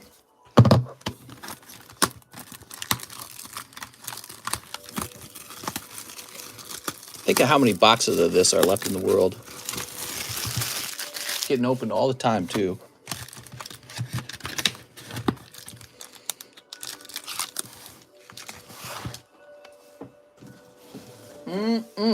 Like a pair of unspoiled pennies. How do we enter the prize draw? You just enter the keyword that I write down. That's it. In live chat. Pretty straightforward. Want to do giveaways in the Discord soon, too, to get more people, new people in the Discord. I'm improving the Discord. We're adding Pokemon news. And we're going to add a channel for release dates, so you can keep track of what's releasing when. Here we are. All right, let's see what we got. Boobies. Hollow boobies. More hollow boobies. And boobies grab. That was pretty good, Daniel. Who's got a scandal with the chick? Ugh.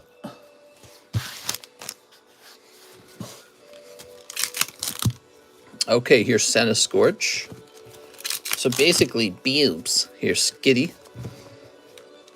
Here's Trump. Save us, Trump.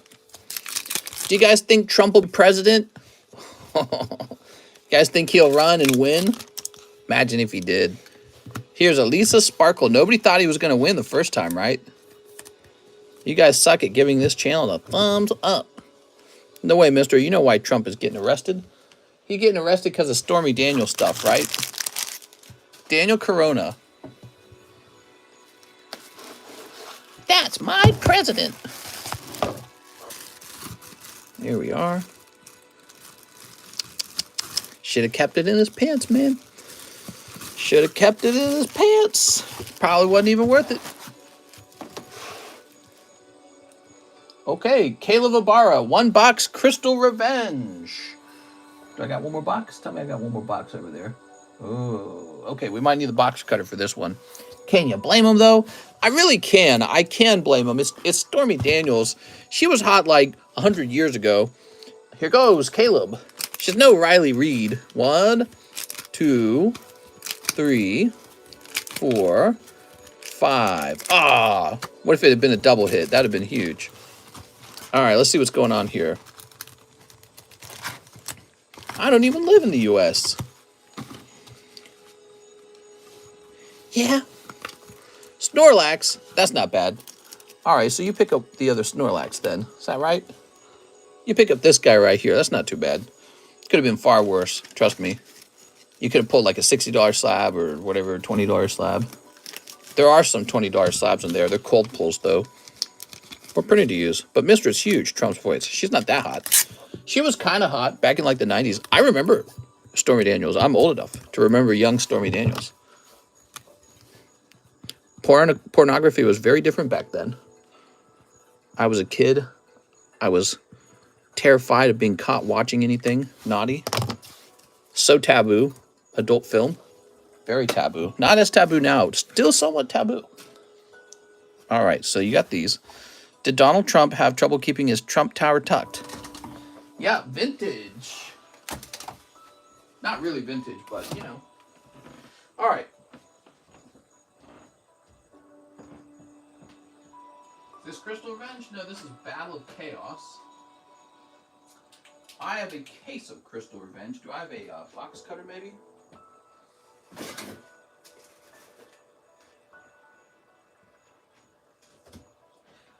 Everyone in pornography in the 90s had Typically, they had blonde hair, and they had giant fake boobs.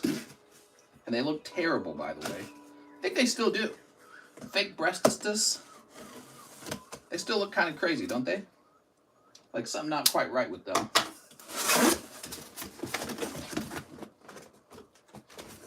All right, here we are. Sweet. All right.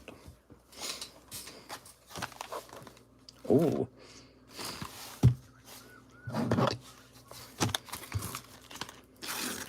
There we go. Oh my gosh. Very good. Playboy was huge in the 90s. Mister should sell vintage Playboys. I don't know. I think that's too far. I don't want to sell stuff for Playboy. There we go. There we go. Caleb Ibarra. What's up, Caleb? Caleb needs a hit. Time to get him one. You want what? Wasn't it Crystal Revenge? Yeah. Crystal Revenge. Right there, see? One box, Crystal Revenge.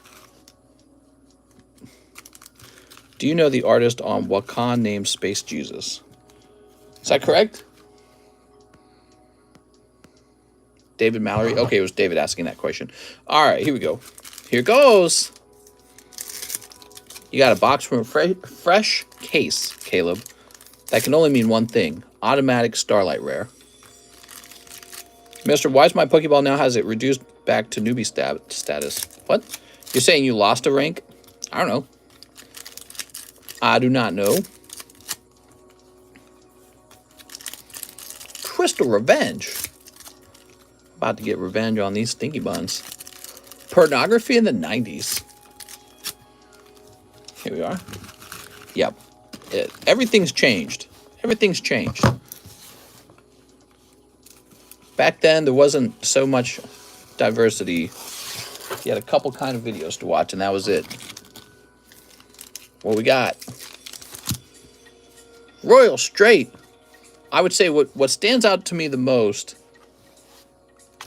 is that now we got stuff like OnlyFans. And I think back then there were like studios and stuff like that, right? Now you got, you know, husbands and wives, if they're hot enough, they make content together. You know what I mean? So like everything else, the adult industry is like decentralized, right? It's like a decentralized thing now. You know what? Let's do a couple of these at a time. Here's Royal Straight Slasher again.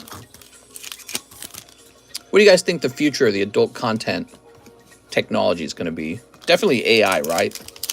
There's going to be all this AI-generated content. It's going to be crazy, man. Here we are. 90s was the best time in America. Poor Zoomers missed it and are doomed by the Boomers. I don't know, man. There was no DoorDash. I got DoorDash now, bro. No DoorDash. Wi-Fi was bad. There are some improvements to the future. Here's Clockwork Knight. Was that one valuable? I don't think it was. I don't think any of them are valuable. I think like 3 or 4 of them were worth like $4. Evil Twin. Evil. Doom Kaiser Dragon. Oh. There we go. Artemis. Advanced Crystal Beast. Ninja Shadow. I do miss the 90s. Here's Kokai. That's definitely boomer talk, right? That's how my parents sounded talking about like the 80s when I was a kid. That's a boomer talk, guys. The 80s and the 70s. I miss the 80s. Boomer talk. If you are over the age of 21, there's the door. No, I'm just kidding. I feel like I got scammed. I got Shining Legends Rayquaza PSA 10. It was perfect, but the one he gave me was way, way off center. I don't know how I got a 10. Did I get scammed? Welcome to the world of card-graded cards, where PSA 10 can be a card that probably was supposed to be PSA 9, but they printed out a PSA 10 label, and now you're sitting on a PSA 10 card that should have been PSA 9. Chaos Space. Imagine this. I grade a card. I give it a 9 because it's off center. And then John accidentally prints the label, but he leaves it as a 10. And then he puts it together and it's on its merry way. And then you get the Cardconomist card and you say, wow, Cardconomist can't grade for F, for shiz.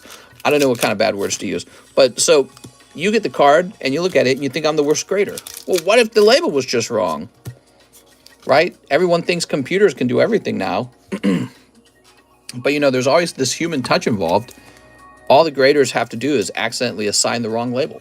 They could be like, this is a 9, and then they hit the 10 button. You know what I mean? Simple as that. Then you got this way off center PSA card. But your card might have been graded during the time period when they had that big influx of cards. And they were probably just hiring all kinds of newbies off the street. They're just like, you like cards, don't you? You like having a job? And they're like, yeah. I don't want to send the card back. It's been like over a year since. So nice, guys, as a trophy, my Pokeball. This is why we need AI only grading, right, mister? Here we are. My point was that even AI grading, if the computer assigns it a 10, when the human goes to print the label out, they might print a 9. And then all that AI grading didn't matter. All right, Caleb Ibarra. Mr. Caleb? This is my bestie, Caleb.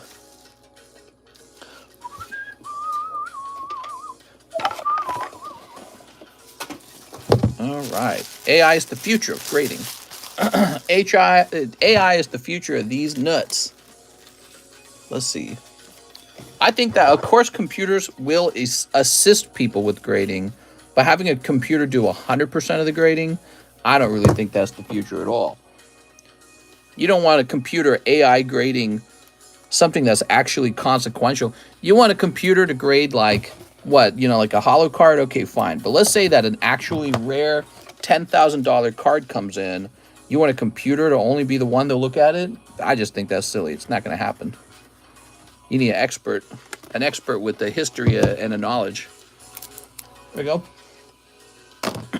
Okay. Computer grading gold. I think everyone just wants to claim that they got the best technology. That's all that's going on. It's marketing. Oh, our technology's better. We swear. Computers shift cars faster than humans. Yeah, that's a totally different. You're talking about like car shifting. That has nothing to do with card grading. Pokemon King. That's like saying computers can shift a vehicle. Yeah, they've been able to do that from the 90s. Therefore, computers should do my dental work. It's like, you want your car shifter to change your teeth? No. Of course, they might have computers pulling people's teeth eventually. I don't doubt that. That would be really valuable if they could do that, because then they could get rid of all those overpaid dentists. I was looking at salaries in the UK. Did you guys know a lot of doctors in the UK might be paid as little as 40 to 50,000? I was learning about that. Doctors in the you heard me. Doctors in the UK can be paid as little as 40,000 a year. Same with nurses in the UK could be paid like $25,000 a year.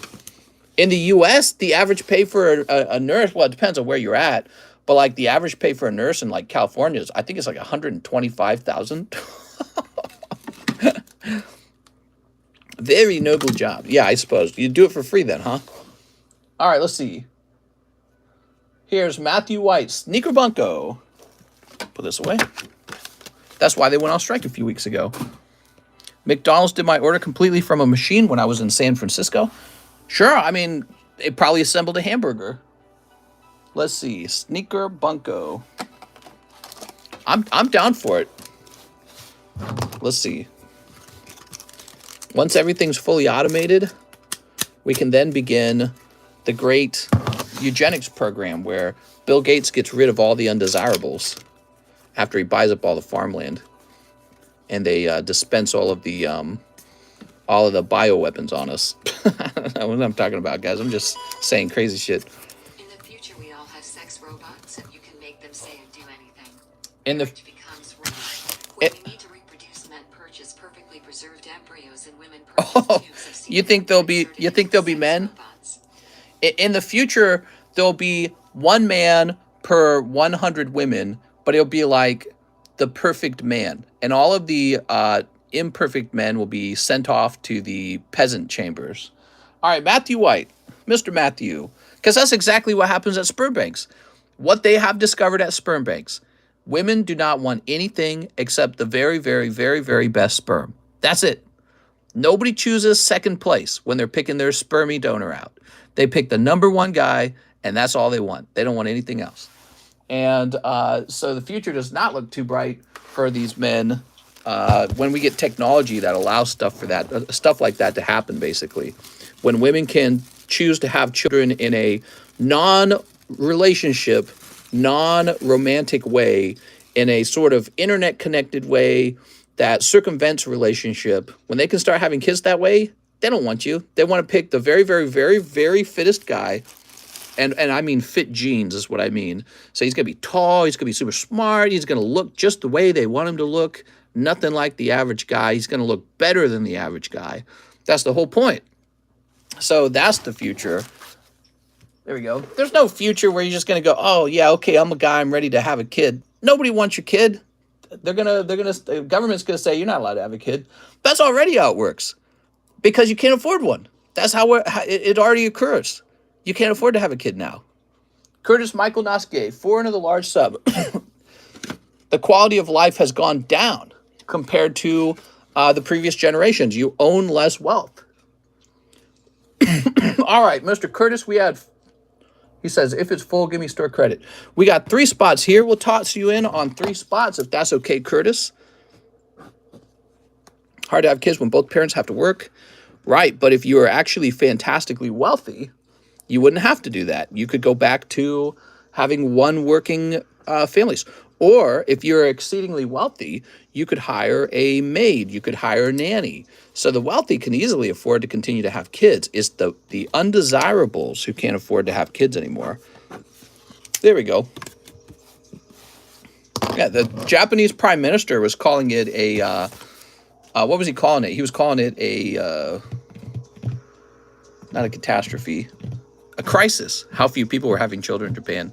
It's kind of interesting. And all I could think is like, well, I have a kid, supply me with the cheap home, right? Remember, people back in the 50s could buy a home for like $10,000 and they could pay it down very quickly. You know why? Because houses hadn't been commodified yet. Houses weren't a way for you to earn money on Airbnb yet, which I guess I'm guilty of that, wanting to do that. But it's like, you got to play the game, you know? That's how it is now. You got to play the game. You got to be ahead of the curve and understand how people are making it into the middle class, because the middle class is disappearing. Making it in the middle class now, you got to be like crazy or something.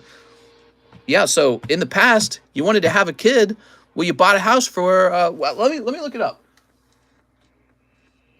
How much did a house cost in 1950? Are you ready? Here goes. The average price for a home in 1950 was $12,000, while the average price for a home today is $250,000. Now, people didn't earn as much back then, but the amount people are earning is not keeping up with the cost of living. So that's the problem. You may think you're earning more than your grandparents did because your income number is higher, but your purchasing power is lower. So you're actually more poor than they are. Unless you both work. Your dad or your grandpa earned more than you did, both you and your wife put together. That's how it is now. Got to adjust $12K to today's money. That's like a year's rent now. Yeah, and that shows you how much of your purchasing power has been stolen through inflation, because it's inflation mostly. But it's a lot of things, really. There we go. Oh, no, we need 10 of these. 4, 5, 6, 7, 8, 9. Hold on, let me recount these. 1, 2, 3, 4, 5, 6, 7, 8, 9. Really, just 9? If you adjust the wages to today, lots of jobs back then made good money. Exactly. That's exactly correct. I was listening to an economist talk about that very thing. He was talking about how much more money used to be worth back then. And so it's actually far worse than the way it's being presented. You think it's just bad because the house was $12,000. Well, the other part to this equation is how much people earn back then versus how much today. It turns out it's not like young people today are earning a lot of money from their jobs. And in many cases, they're earning much less because they can't purchase anything with that money. The cost of goods have risen more than the cost of the purchasing power of your wages. Yeah, so crazy, man. Getting a house was easy back then. All right. You ready? 1, 2, 3, 4, 5, 6, 7, 8, 9, 10. But back then there was far less restrictions. My dad didn't finish high school yet. He was an ambulance driver for 10 years. Yeah, so, and that's all part of it. Education is very important, but I think that we have made the mistake of being sold, like marketed, the idea that you have to go to school for everything. There's a point where school has diminishing returns. You're learning shit that you don't need to know. You didn't need to know some things in biology because it turns out you're an ambulance driver, you know? Well, actually, that's not a good example. It turns out you're a carpenter, I mean. Ambulance driver probably should take biology. You know what I mean? All right, here we go.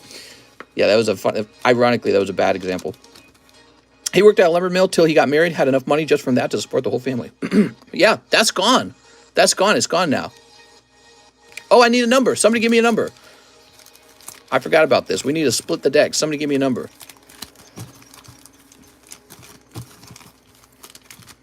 3? Okay, you got it. 1, 2, 3. There we go. Andres. We got 1. We got 2. We got 3, 4, 5, 6, 7, 8, 9. There it is. Curtis, it all worked out, Curtis. And you keep $10, Curtis. How about that? You want me to put your $10 into the next break? Maybe you win it twice. You never know. That's it, guys. The large sub list is done. We're going to run it again. That is Curtis Michael Noskier. Sub list.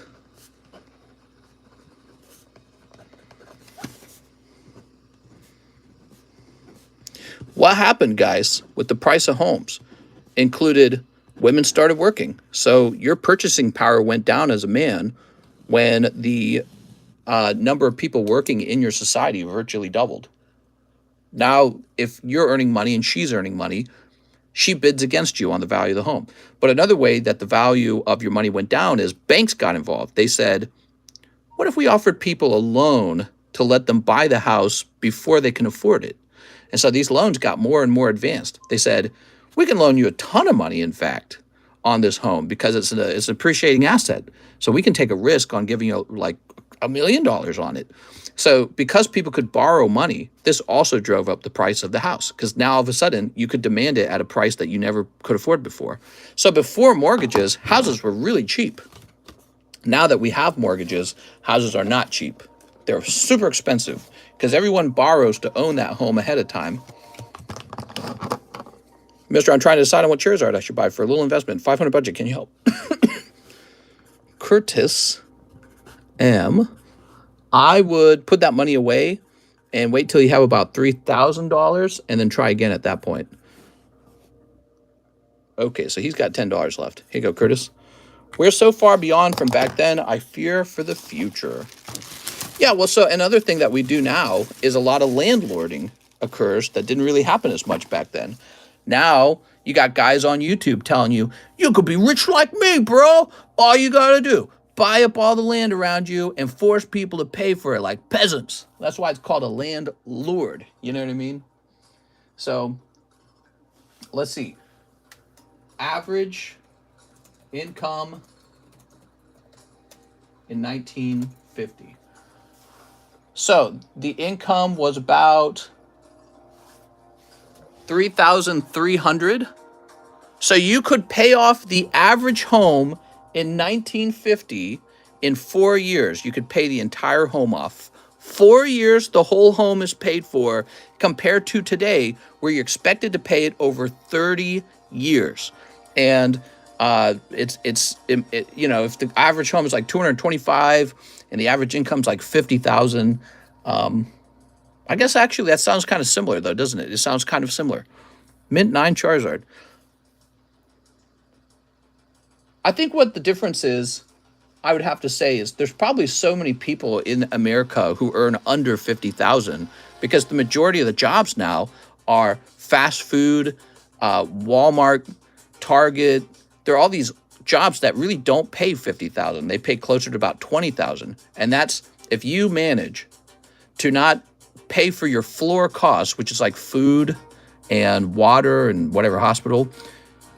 When you account for that, there's barely any money left over to save up for the actual home. You know, everybody has a floor cost of existing: food, clothing, whatever it is, gas, insurance.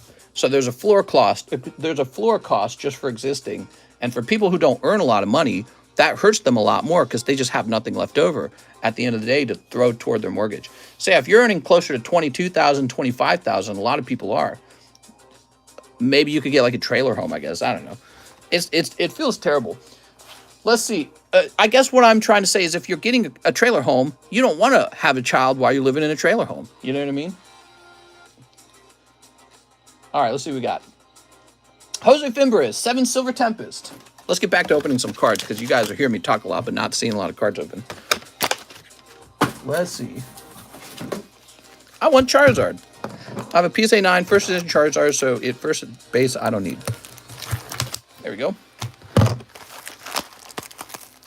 No rarity base Charizard. Yeah. No rarity base said Charizard. The cost of college education went through the roof. That's 1, 2, 3, 4, 5, 6, 7.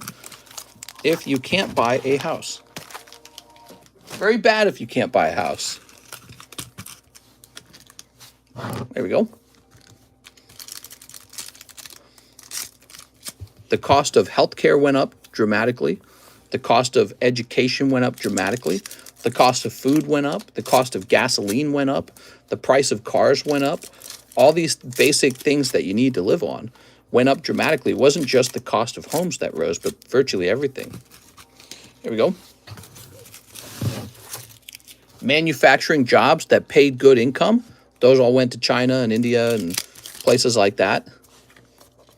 And then instead of having manufacturing jobs, everyone's got a job at Walmart selling those manufactured goods for the Walmart family. So you wake up, you work for $12 an hour to put this product on the shelf that some, dollar an hour worker in China made, and then you get paid $12 an hour.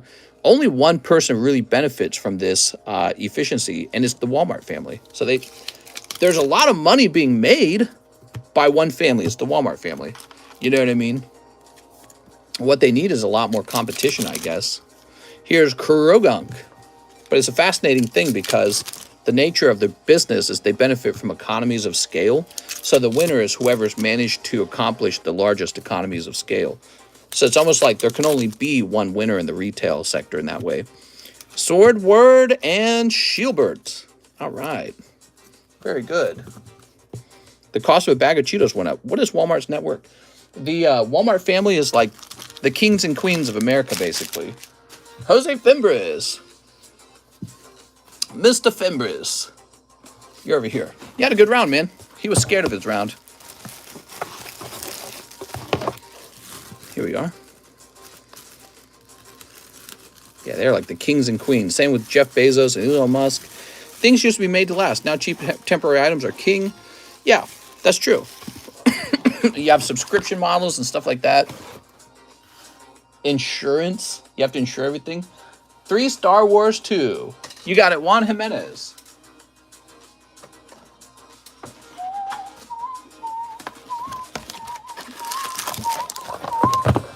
One, two, three. There we go.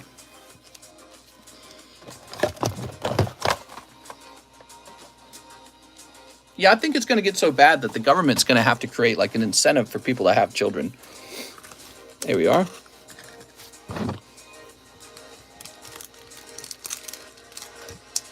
There we go. We'll have to keep a close eye on Japan because Japan's actually doing that. I think the United States will do something different from Japan. I think what the United States will do is it would just import people from all around the world so that it doesn't have to pay you to have children. It will just import people who are having children from places with different values than us. Did Walmart go negative in profit last year due to theft? Did they? Okay, let's see. I know Walmart's been closing down all kinds of shops in areas where they're having high crime. And so they're being called like racist for it. You're closing a Walmart in a predominantly black neighborhood. We're going to have like a grocery desert or something like that, right? They call it's a term like that. Here we are. Jim Walton. Maybe one store. So it's being seen as a racist move. You guys ever seen like those shelves in some grocery store, not grocery stores, Walmarts and Targets, where literally everything is behind glass? What do you guys think of that? Mister, they can go negative and still make some money. Weird. Here we are. How much are your Crystal Guardian Charizards?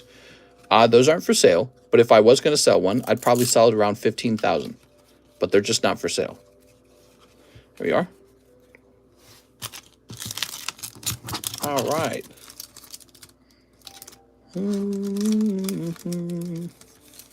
Lovely. We had a Target like that. It was a Target just outside of the city of St. Louis. There's a Target where everything was always a horrid mess inside of that store. And then so much of the store was locked up. Then you would go out to the countryside and they didn't lock anything.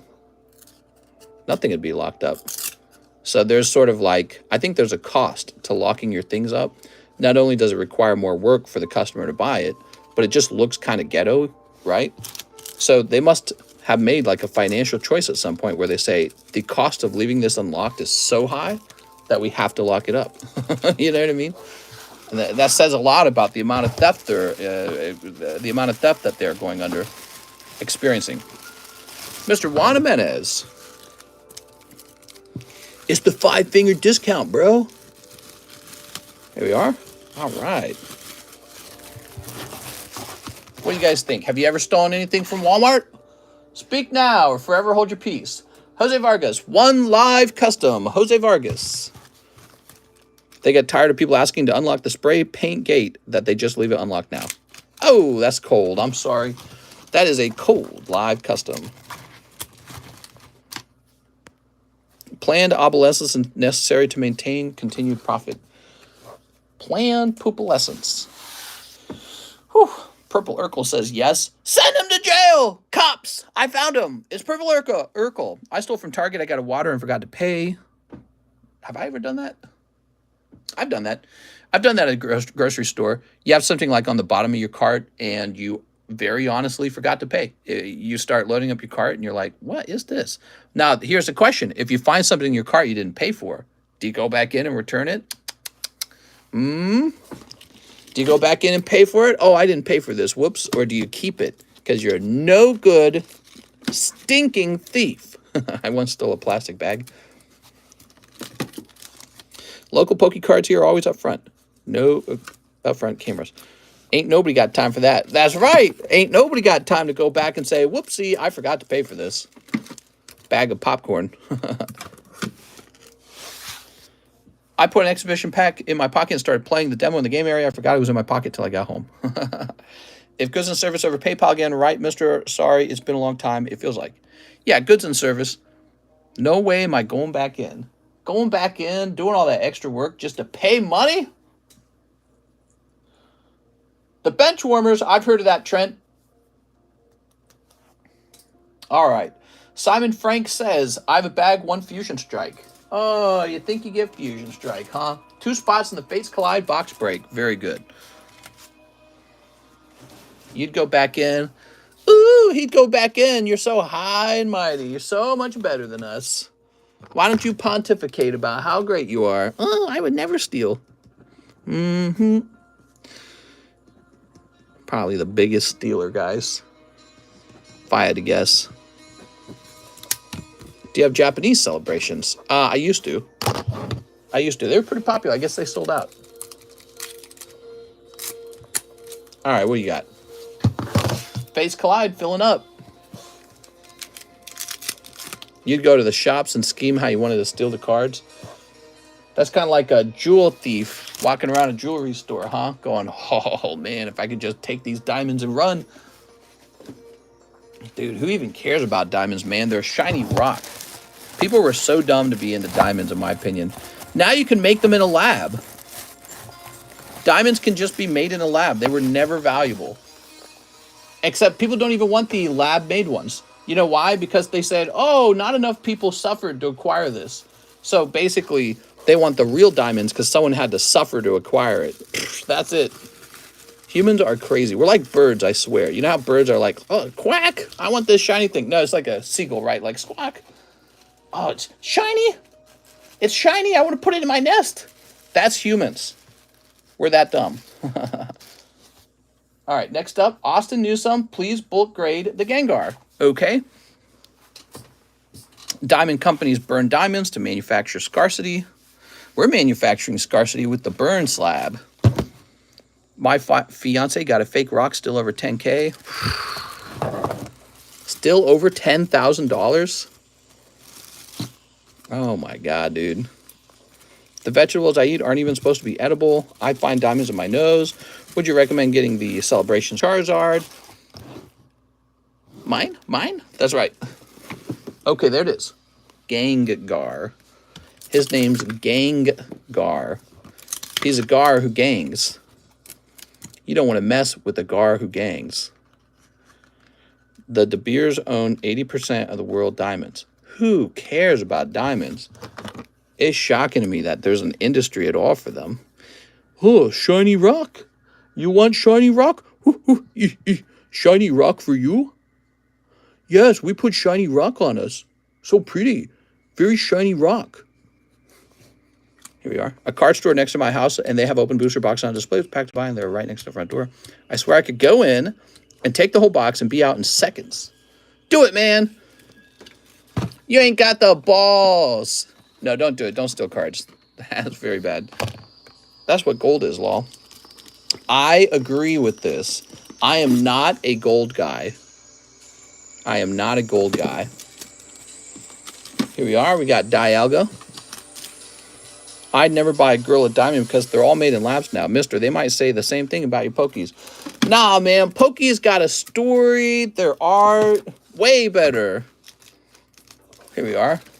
What are you talking about? You don't think this picture is worth $70? All right, let's do this next.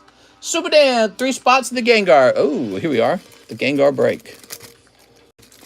This is it. The Gengar break. Super Dan's taking 3 spots in it. It's a stupid rock, dude. It's a shiny rock. I'll give you $3,000 for that. Shiny cardboard and plastic is way better than shiny rock. That's right. That is 100% accurate.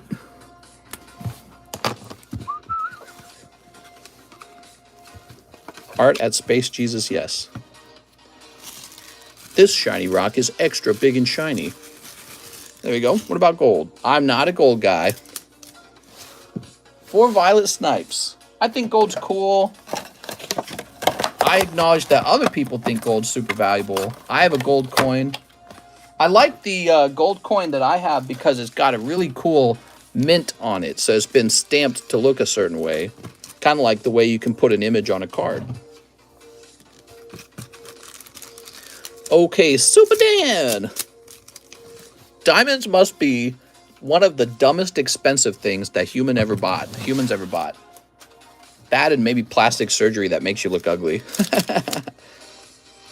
There you go. Cold. I like this card a lot. I'm gonna be sad when we run out of sneaker. Yes. Well, I suppose I could get more maybe. At the end of the day, gold and silver are commodities with actual intrinsic values.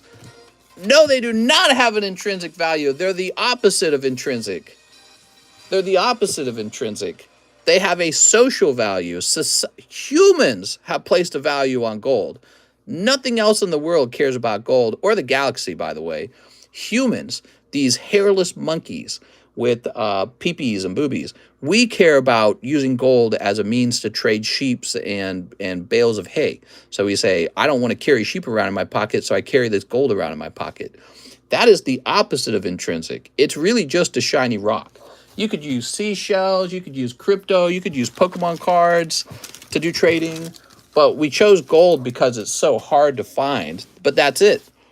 You know what I mean? Here it is.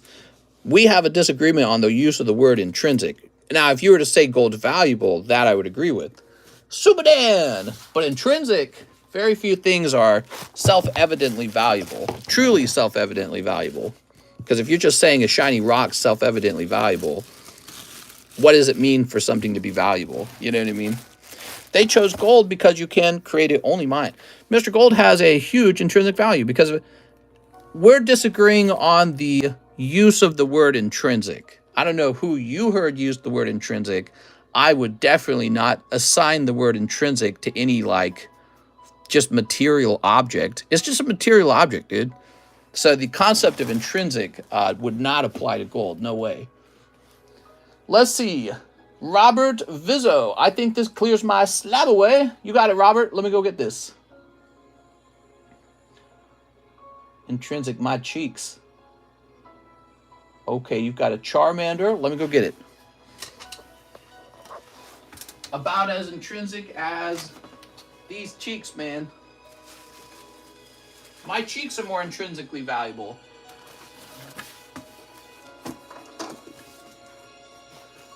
Let's see.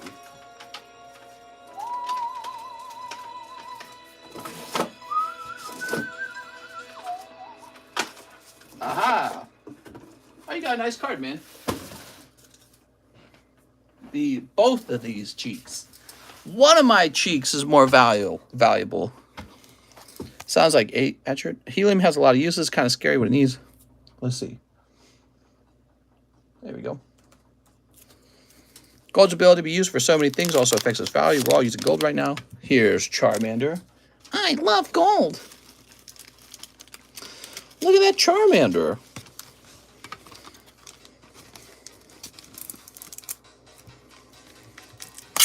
Just give your girl a bag of jewels. A bag of Pokemon cards.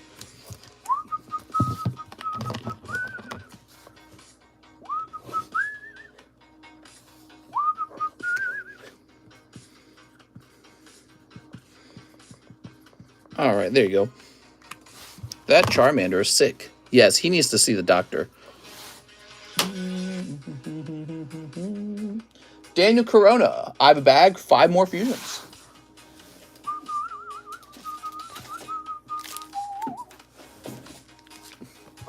If you gave your wife a bag of Pokemon cards, I think you'd be in trouble. 1, 2, 3, 4, 5. There we go. There we go. Very nice. Last thing I bought my wife, I bought her $5,000 synthesizer for making music. She just started playing around with it recently. Girls don't say I want rubies, they want diamonds. Intrinsic value. Boom, panties drop. Everyone happy. Here we are. Girls are dumb, bro. I want shiny rock. Squawk, squawk, squawk. That's me flapping my arms in the background. Here's Greedent. Nice buy, mister. I want a synthesizer. Buy something called a Moog. Say Sneep right now. Sneep right now.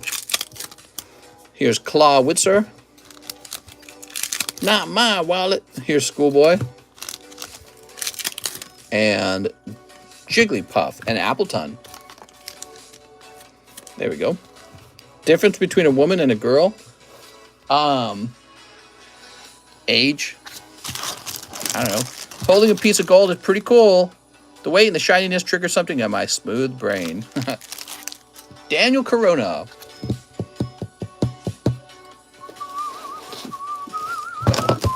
I have a bag of jewels I've given my wife up to this day, which is our 14th anniversary.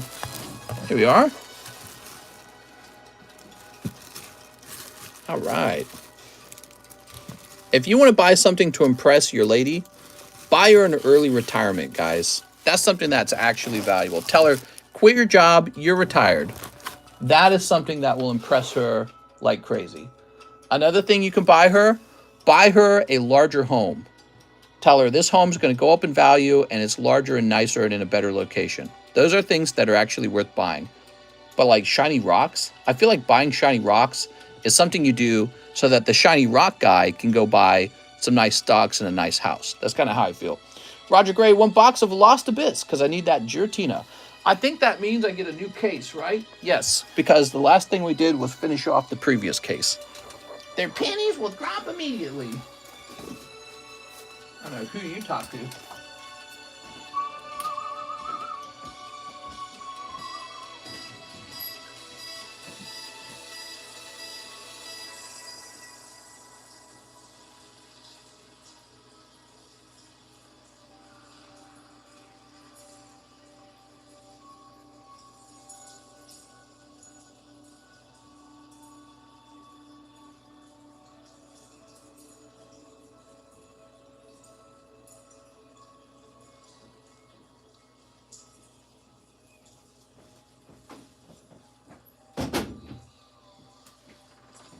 All right.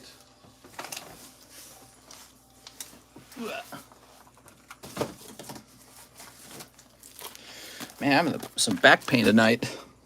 Here we are. Straight out of a fresh case. Let's see what we got.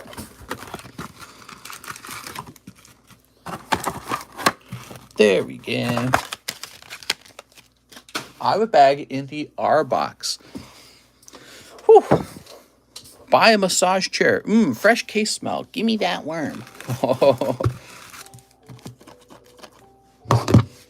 Let's see what we got. Not the first time I've been asked that question. Sneep. Not the first time I've heard that. Get some good sneeps. What'd you guys eat today? Anything yummy? I had Sonics. I had out to eat food. Fast food. I didn't know Sonics was so gross. God, their food was bad. I had their little hamburgers. I was eating it. I was like, this is so boring. Beef stew. Sonics. I ate ramen. Ramen. I had Sonics. I had like one of their cheeseburgers. It was so mid, dude. Then I had popcorn chicken from them. And it was like just so bland. Mostly breading. Okay, get the chili dog.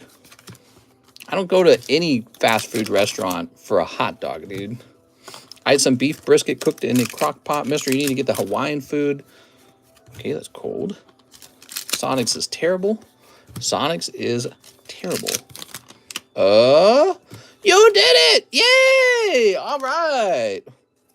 Congratulations, Roger Gray. Milkshakes are the only thing decent from Sonics. Yeah, my wife got like some kind of ice cream thing, and I thought it was terrible too. I was like, how does ice cream have no flavor? Like, it was sweet. I could taste the sweetness. But if I just wanted sweetness, I could go eat a tablespoon of honey. I don't know. So I took a bite of her ice cream.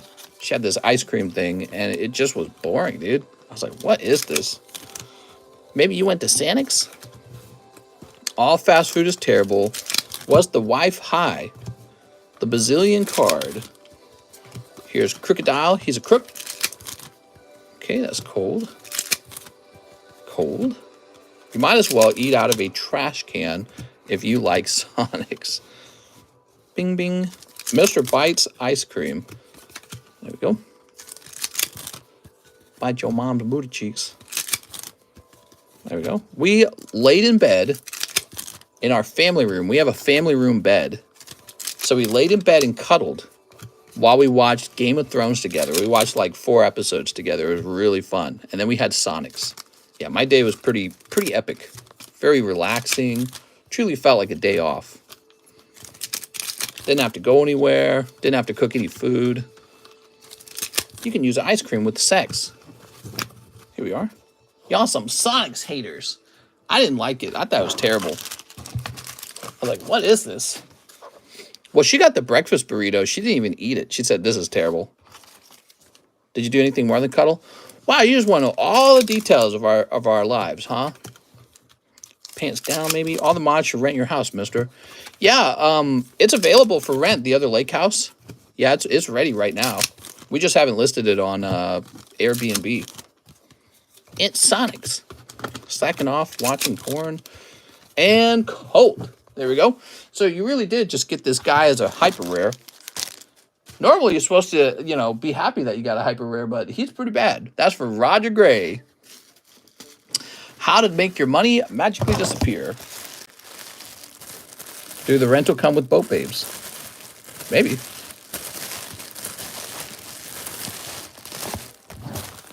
Let's see. Thankfully, they got rid of rainbow rares. Did you say you had a... You have a bag in the R box, huh? A lot of graded slabs fit sideways. What?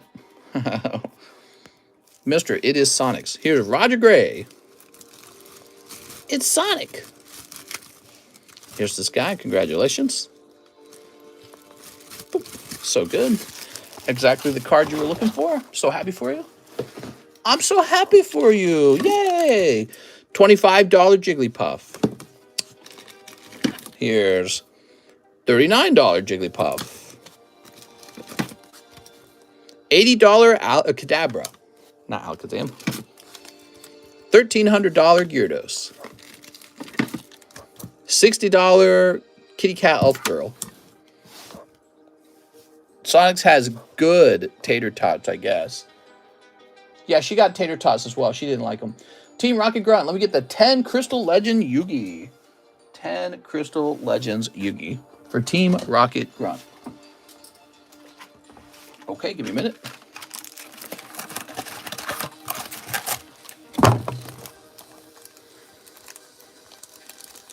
There we go. When are we getting more Kadabra cards? Yeah, when are we getting more? Like the Triple Beat versus Triplet.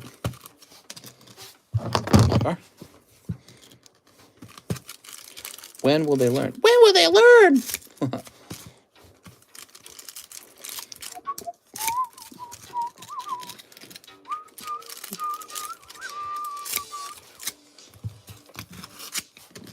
Do you like sushi? I love sushi. Huge sushi fan over here. Dom Kaiser. How do I teach this chat? Advanced crystal thing. This guy. Artemis. Artemis. N Shuffle. Numeron Dragon. Kokai.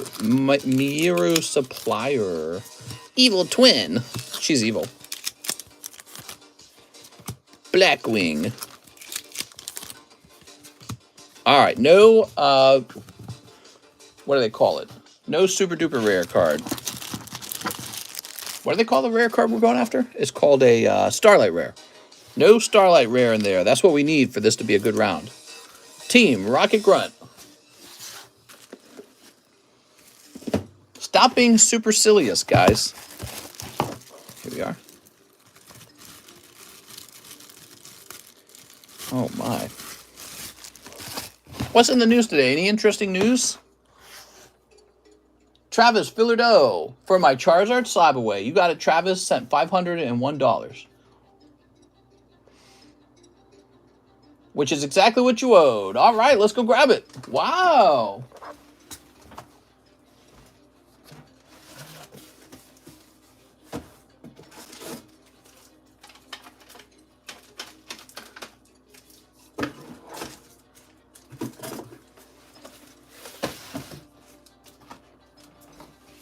So it looks like you put this away in October, and then you gave me probably an extra $25 but you didn't actually take that time. You paid it down early. Yes. So Travis, what I'd like to do for you is give you $25 back. So that's cleared out. And then I'm going to log into PayPal, and Travis Fullerdo is going to get a $25 refund.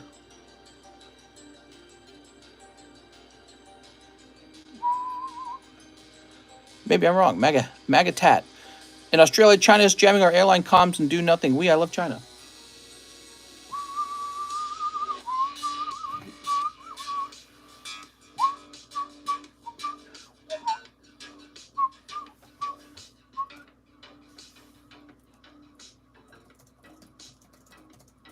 All right, so he gets a total refund amount of $25 issue refund. All right, thanks for paying it off, Mr. Travis. No Trump would be leader in kale. What, kale? I snuck a little kale in there.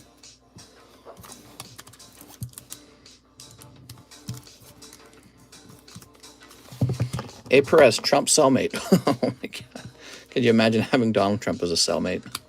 House the line, very short, jump on in.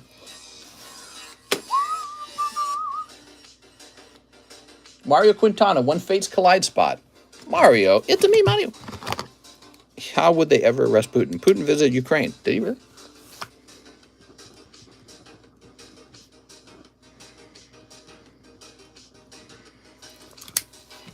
There we go. He's singing back in the USR. He has an international warrant for his arrest. Really? Putin does?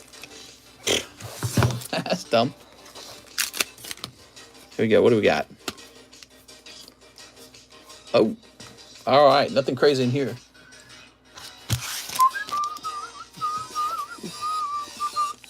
House Gengar. He's coming along nicely. Looking for more people to jump into that Gengar break. I didn't write his name down. Good catch. Curtis Michael Noskier. I didn't write his name down. I told myself to do it after I was done setting up the next sub list, and then I promptly forgot. Good point. Good catch. Curtis M. Noskier. There we go. 4 spots left, everybody. When you buy a spot in the large sub list, you get this large list closer to ending. So here's the sub list for $10. Yeah, so there's if there's 4 spots here, that's like saying there's 40 spots over here.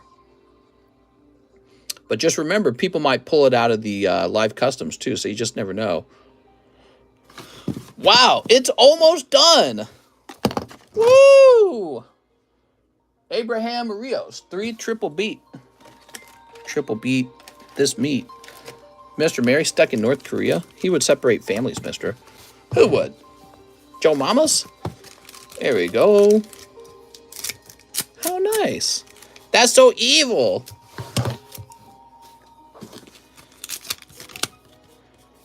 LS, is that you? Putin? More like farting. Okay, there's Sableye.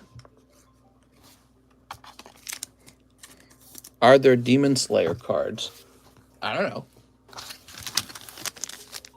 Mr. Abraham, you got 2 hollows out of your triple beats. Left, demo, or Republican. All right. What's the difference? Chris Clinkscales. I have a bag, 2 celebrations, 2 Sun and Moon base set. Sun and Moon base.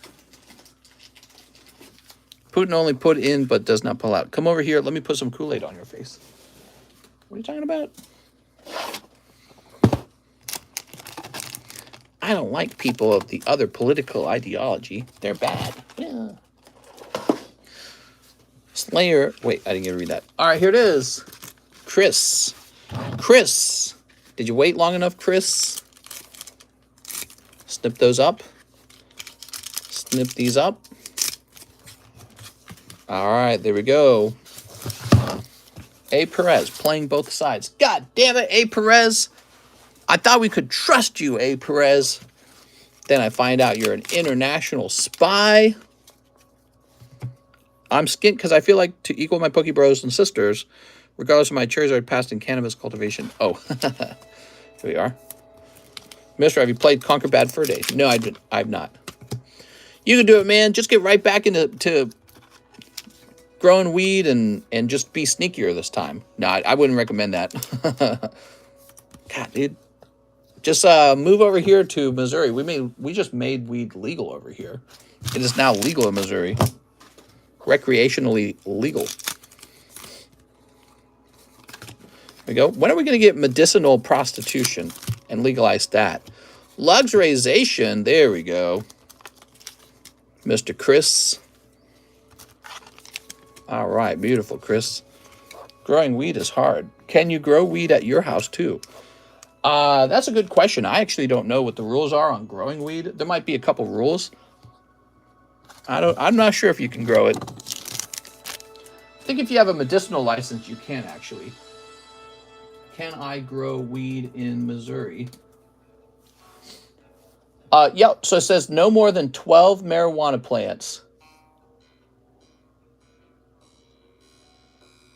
per private residence, no matter how many people live at that residence. So basically, they have made it so that you couldn't really run a business on it. Cool, man. All right, I'm going to start cultivating weed now, guys. I'll sell it to John. Oh, I'm going to grow my own weed and sell it to John.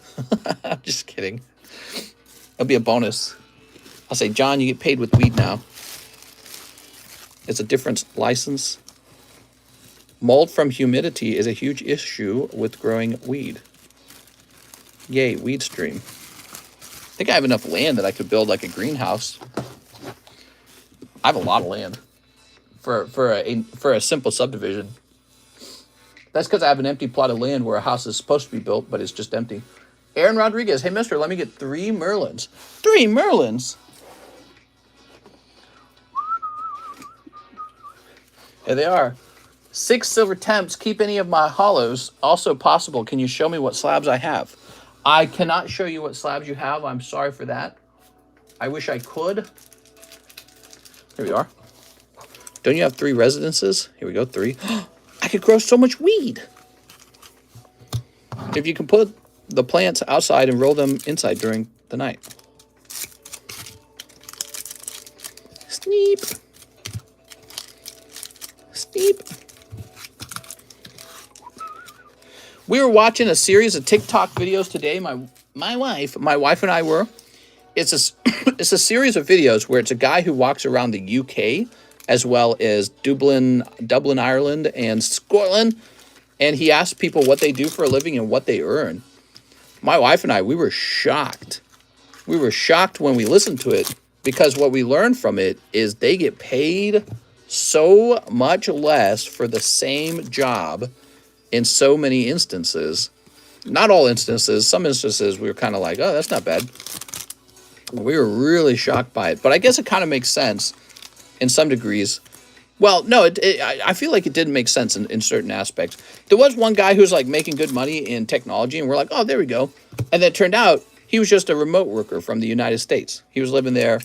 He brought his job with him, which is what we've thought about doing. So we would bring our jobs with us, and then we would be making American money, but living in, the UK, right? But yeah, so we were just learning like nurses getting paid £24,000 a year, and we're like, £24,000? Don't they get paid like $100,000 in the US? I grew 30, though valued at 10, with full air conditioning and circulation and constant movement of the plants. Here we are. He had a real operation going. You mean Puerto Rico? I'm moving to Puerto Rico. Sandy beaches of Puerto Rico. Oh, look at this Charizard. Would you ever live in Japan? Boy, I should like to. If they had more of an international city, maybe I would. But they are truly homogenous. I mean, really homogenous. And I'm not Japanese, like, at all. You know what I mean? Like, if I had any Japanese ancestry, maybe. But, excuse me, I'm having a coughing fit. All right, so they're like 98% homogenous Japanese over there. And the remaining 2% of foreigners, the majority of them are Chinese and Korean. And so American type people were like 0.02% or something like. It was some astronomically small number. It's a really small number. So I don't know. I feel like I don't know. I just feel like maybe I need to feel like I'm around my own people to a certain degree. I think I'd feel. The thing is, I don't feel like that attachment to the Japanese. I think my wife would love it. So if we moved there to Japan and did everything we can to get a permanent residence and start to act like citizens and die there from old age, she would love it. But that's because she's a weeaboo, but I'm not. I'm not a weeaboo. So I don't think it would work for me. I think I'd be like, ah, man. I don't think I'd feel like I'm fitting in. Here are Venonat. Here we go.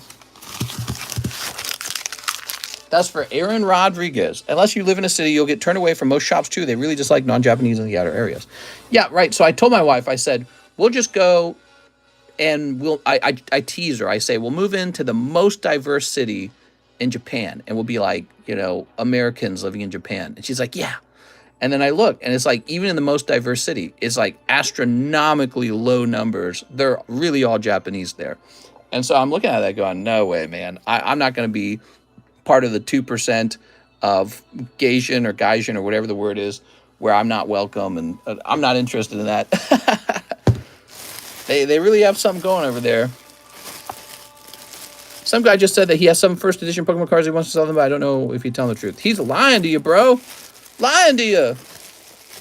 Tell him that you would like to buy them, and if possible, you would like to pay using a non-refundable method.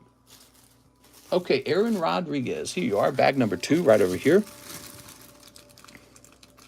How does Japan have almost absolutely zero diversity? Like really, there's almost no diversity at all in their country. But yet, they're one of the wealthiest countries in the entire world and one of the most technologically advanced countries in the entire world. I feel like that goes against the conventional wisdom I've been told my entire life. The diversity is your strength wisdom. I've been told that since I was a kid. It has been hammered into me. Japan's like a glaring opposite of that. It's literally the opposite. They're like, yeah, we're one of the most first world populations with the most advanced city, the best transportation, some of the best art ever. They produce all the good games, right? We're trading Pokemon cards. These were made in Japan. All this is Japan. WEISS is Japan. Digimon is Japan. Dragon Ball Z, that's Japan. Elden Ring, I loved Elden Ring. That's Japan. So they make all the best art. They got the video games, Nintendo, PlayStation. They got all this stuff, zero diversity. How do they do it? It seems like, if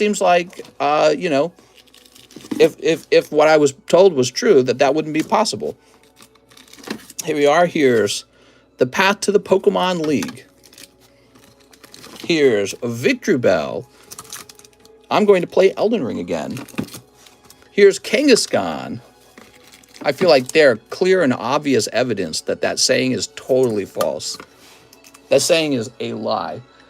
All right, so let's see. We got Chris is done. Aaron is done. I'm so sorry. I'm coughing so much. It's time to take a look at the ZELLE orders, if there are any. I believe you want to have the society with all the geniuses in it, and your goal is to just get as many geniuses together as you can all the time. And the Japanese, because of their xenophobia, they risk missing out on talent, but somehow it seems to work out for them. Then you look at like IQ tests amongst the world, and they rank like at the top anyways. So I had this weird thought to myself, well, if they're ranking right at the top of IQ of all other countries, maybe they just don't need to let anyone else in. They're actually just fine in their little private island with just their smart little selves. You know what I mean? Why would you dilute your top IQ? It's like dating down, it's like dating someone who's less intelligent than you. Why would you do that? Let's see what we got. We got an order from Mr. Hathim, 7 Azure Lane. All right. So, but it's a fascinating thing. I don't really believe anything, by the way. There's nothing, I don't truly hold on to any beliefs for very long because I love to debate. I love to think about them. I love to play with them. I love to run counter arguments, devil's advocate, all that stuff. But Japan, they've continued to impress me. As humans, we gravitate toward tribalism. Japan went full speed on that. Here we are. Is tribalism bad? I was just saying I didn't want to move to Japan because I would feel like I'm not in my tribe, like not even slightly in my tribe. Am I just not, I don't know, like woke enough? Do I need to open my third eye or something in my mind? Weird thing, right? And where's all the, I want to hear all the outcry from Democrats in America. I want to hear the outcry that they have toward Japan as well as China for not accepting a great deal of the world's homeless people. They should absorb a ton of them into their society is what they should do, because that would be the moral and righteous thing to do. So I don't want any more Democrats to be like, oh, we love Japan, we like Japan, I want to be a weeaboo. I don't want any more of that. I want them to acknowledge that Japan is a rich kid club with all the smartest people in it, and they don't let anyone else in. I want them to acknowledge that and say that that's racist, but they probably won't. They'll probably say, no, I like them, because they have a, I don't know, like a double standard, or Japan just gets some kind of special pass. I don't know. It's a fascinating thing, and no one talks about it. They're on the far end of inflation right now. But you know, it's weird. I feel like they're going to be all right. Who's not on inflation right now? We're all on inflation. I know what you're talking about. Their economy. Here we are. I think they're going to be okay. There are also poor people in Japan. Right, so people talk about this, but they're not like our poor people in the United States. You get poor people in the United States, and they're shooting up heroin or fentanyl in the streets of like Pennsylvania or something. I don't know. You don't have that in Japan. They're just, maybe they sit on a railway somewhere. They're just real quiet and out of the way. You know what I mean? Very different. Yeah, somebody in America is homeless, and they start screaming at you. Ah! You know what I mean? Really wild, crazy people. They don't have that in Japan. They're homeless people are just quiet. They're just out of the way. It's like they're nicer over there or something. I don't know. How do they do it? How do they do it? Cali banned flavored nicotine. Oh, thank God. Oh, look at this, Mr. Hatham. Dreams really do come true. You got flowery chick in the scuba dive outfit. What the? So you got very cute ear girl. Here we are. They have a culture over there that works, basically is what I'm saying. Their culture is working very well for them in certain regards. I don't know if you could argue that our culture in the United States is a better culture, because I feel like we probably have more violence. We probably have more murder. And I have a feeling that our cities are falling behind places like Japan and China. Their cities are more advanced and wealthier and offer more opportunity. They're cleaner and they look more fun. So I feel like we're falling behind in those regards. I don't know. It's like we have terms like first world and third world country. I feel like those standards, those words, they're too like black and white. I feel like we need like a ranking of the loveliest places to live. But even that's so vague almost. But yeah, it's weird because I don't feel like the United States cities would rank too high, actually. I don't want to live in St. Louis, Missouri. I've been there. I've been there a lot. St. Louis, Missouri is disgusting, dude. You know how gloomy it feels to be in St. Louis, Missouri? And then even in the wealthier parts of St. Louis, Missouri, I just feel like here's our little oasis away from all the crime. You know what I mean? And that's some kind of sickening feeling. And it's just not a good feeling. And it's still boring over there. It's at least boring. Like you feel safe, but it's a sickening kind of safe. Like here's our little oasis away from the crime. And then you could go into a shop and pay for an overpriced steak. It's like, oh, good. You know what I mean? Like, ooh, I'm so happy for that. Mr. Hatham, you got a box right here. The banking system in the United States is crashing now. Here we are. I think we'll get out of that. I don't think it'll be a big deal in the end. I like Japanese candy. Here we go. Hello, TCC. What's up, Josh? Mr. Josh. You need to move to East Palestine, Ohio. Yeah, right. We have the best poisoned water. Or how about the, was it in Minnesota? The 400,000 gallons of radiated water that was dumped into the lake or dumped into the river. Was that it? That was in the news the other day. If you guys haven't heard that one, go look it up. They dumped 400,000 gallons of nuclear wastewater into the river by accident. And then they didn't tell anyone because they didn't want to get their asses kicked. They didn't want anyone to know about it, but if it got figured out later.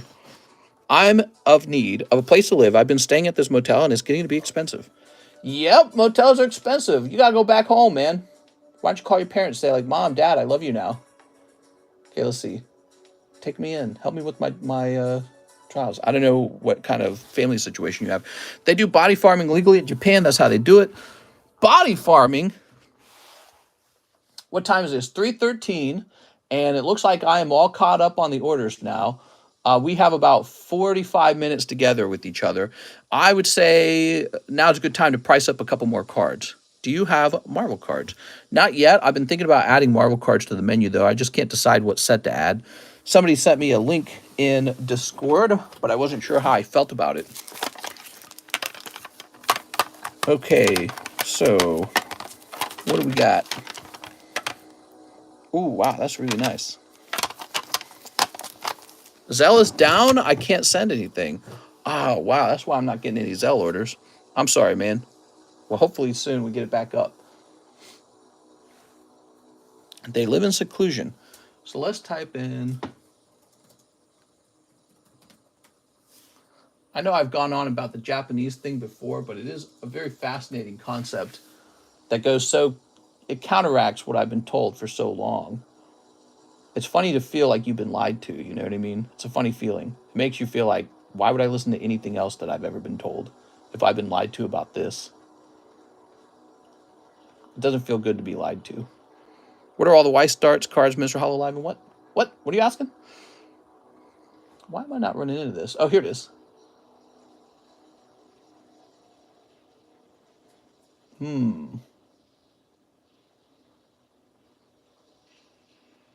Give me a second.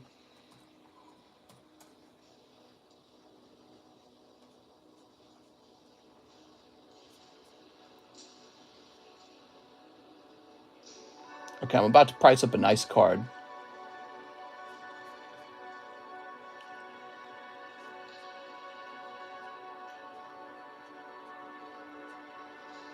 All right. Japanese candy was made by her mom in Japan. What? Ooh, lovely Typhlosion here. You guys like Typhlosion? I like Typhlosion. One of the first things it said was no damage of the public's health or safety. Law, like how? Yeah, it's just 400,000 gallons of nuclear water. No problem, bro. Have a drink. Drink it right up. That's not unsafe. Drink it right up, man. Take a drink. Mmm, tasty. Radioactive water. What could go wrong? It's trace amounts, bro. Trace amounts. You can't get sick on that. What, are you going to complain about trace amounts of wastewater from a nuclear plant? Selfish. I hate it, man. I hate it so much. You have no clue. Ooh, why don't we do a sale card? Here's Clefairy. We should do a card that's for sale. For clearance. All right. Do you still do Rent-A-Girlfriends? We're all sold out. Maybe we need to maximize our YEISS menu because people seem to buy a lot of YEISS. Oops. Maybe that would have a negative effect. Having too much YEISS, too much choice. So, all right, we're going to do a clearance price on Pristine Clefairy. Are you ready? Pristine Clefairy 10, 39 bucks. Not bad. Do you still have that Fossil Hypno for sale? Fossil Hypno. I think he got taken. Yeah, I think he's been taken.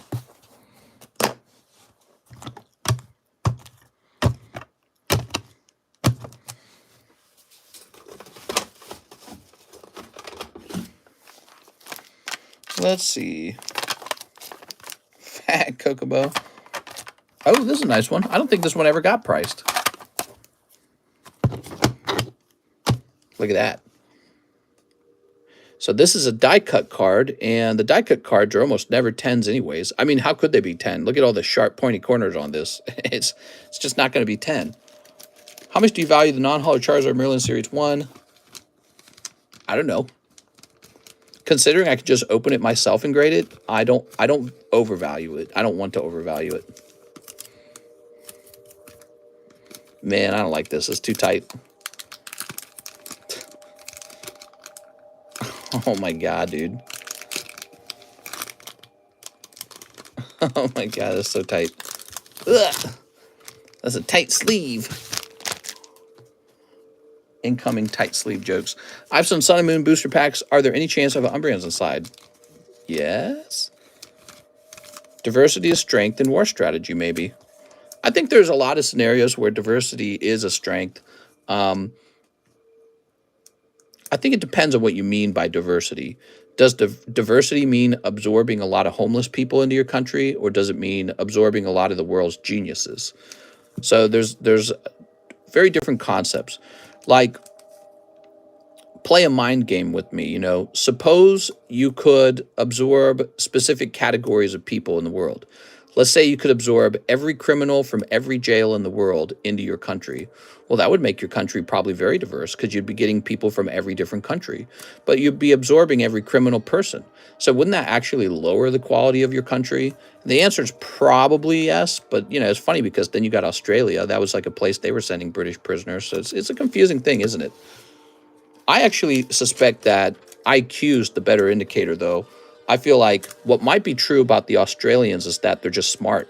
You know what I mean? Just like the British were. The British rank high in IQ tests. Maybe they're just smart. Doesn't matter if you're good or bad, but if you're smart, you're not going to live in a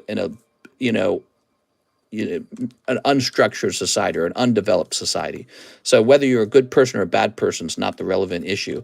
What's relevant is if you're smart enough to construct skyscrapers and develop technologies.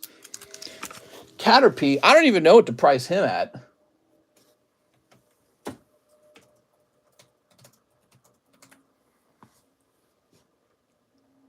Okay, so a PSA 8 of this Caterpie is $45. PSA 8 of him.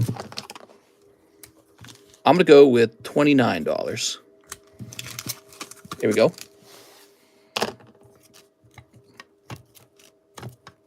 I have a very funny Final Fantasy card for you Final Fantasy card collectors. This is a legendary holo Fat Chocobo. He graded pristine with CGC. It looks absolutely lovely. Could you give back die cut cards to their owner? To their owner? What do you mean by that? Here we are. Oh, that one is pricey. Yes, it's the one for sale online. Has it ever sold? Fat Chocobo.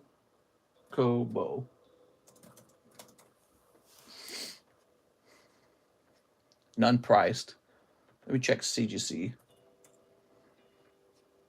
None priced over there. Let me check sold. Nope. How about over here? I just can't find him listed at all. Why do you say he's expensive? Is he an expensive raw card? Is that why? Fat Chocobo. Let's say Opus.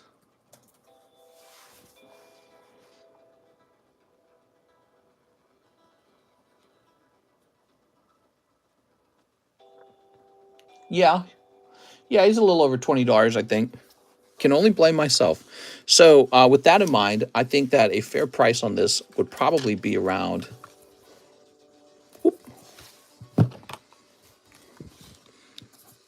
$59. There we go. Fat Chocobo. He's pretty cute, man. Oh, man, these are nice.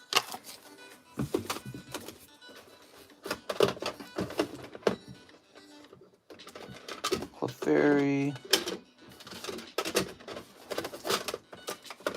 Well, let's see if I have a new order real fast.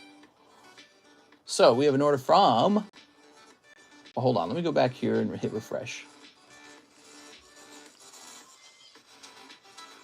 Okay, Aaron Rodriguez. Let me get that Clefairy and Jigglypuff. Clefairy and Jigglypuff slab. This one? What is he talking about? Is he talking about this one?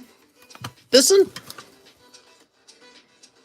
That would make 64. Yep, that's what he's talking about. You got it. Aaron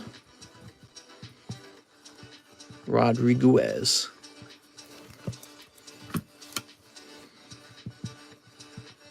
Aaron Rodriguez. Ooh. Very nice. Sweet. So Mr. Aaron got that. What was the other order? It's weird. It's saying there's 2 orders, but it's not showing the other one. Maybe it needs more time. All right, so while that's getting set up, why don't we take a look at the rest of these? Got a lot of nice cards here. Look at this. Oh, man. So this card needs a cross grade is what it needs. It feels like it's not a good idea for me to sell this without trying to cross grade it. You know, what's interesting about it is it's the old slab. See, the corners are still in there. So this was graded back in the day when CGC was a lot harsher on their grading. And this is likely a PSA 10. I mean, there's a high chance for a PSA 10 in my opinion. Maybe I just go put it over there for regrade. Crack it out, regrade it. Let's see. What other cool stuff we got? Look at this. Oh, Charmeleon, Growlithe, Doug Trio, Venomoth, another Charmeleon. I sure love these Cardos cards. Look at this Electrode 9. Dude, that is cool. Here we are. Whoop. All right. What's this? Charmeleon. Good old Charmeleon. He's using Slash. He got slash your buns. What was the other Charmeleon? Was it also an 8? Oh, it's a Charmeleon 7. So we'll put the 8 up for sale first. Here's another 9. Magmar 9. So cool. I hope it was okay. I placed an order. You're fine. Do you have any Nata Wake Mankey Slabs? Man, I can't say that. Hey, mister, do you have an Ivysaur Pocket Monster? I might. I don't know. I don't think I do. I might have had one at some point. Look at this Charmeleon, though, man. All right. So let's see.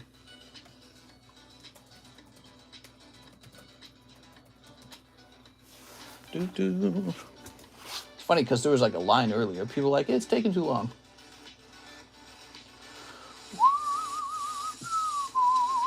Oh, it's not a bad price at all on this. Throw this away. Do I have another price card? No? All right, give me a second. I need more stickers for pricing things. Those should be around here, but I don't see them. Let me stand up.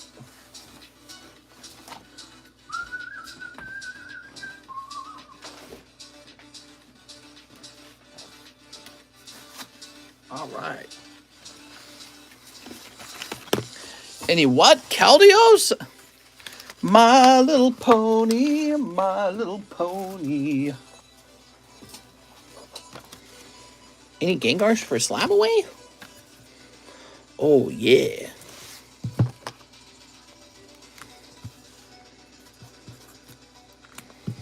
$42 for Charmeleon. Char. Look at this Growlithe. He's so cute.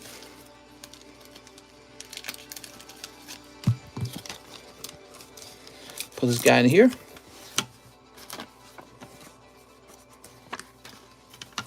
I bet you he's cheaper because a bunch of people graded him.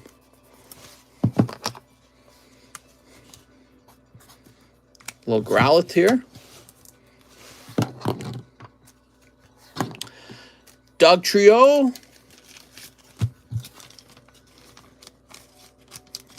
He's pretty cute. Okay, here we go. Lovely Doug Trio. Not coughing so much today, huh? Coughed like crazy when the rain happened. Couldn't stop coughing. Okay, so we'll make this about $35.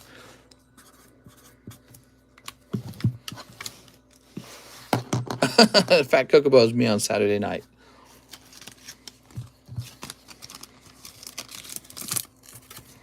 Look at that Venomoth. So nice. He's using the one on you.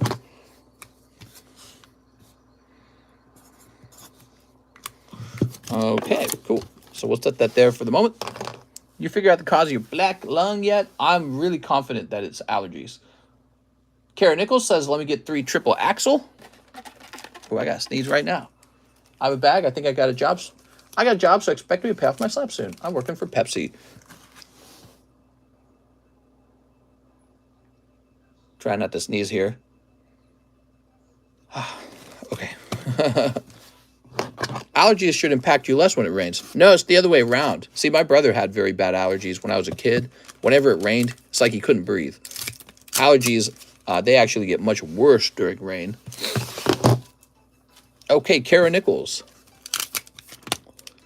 Okay, you got the hollow. You got a cold one. And you got... Look at that! You got this guy. It's Stinkledore. It's Splonderpluff. There we go. All right. Paldean Stinky Buns. All right. Kara Nichols, let's find your bag.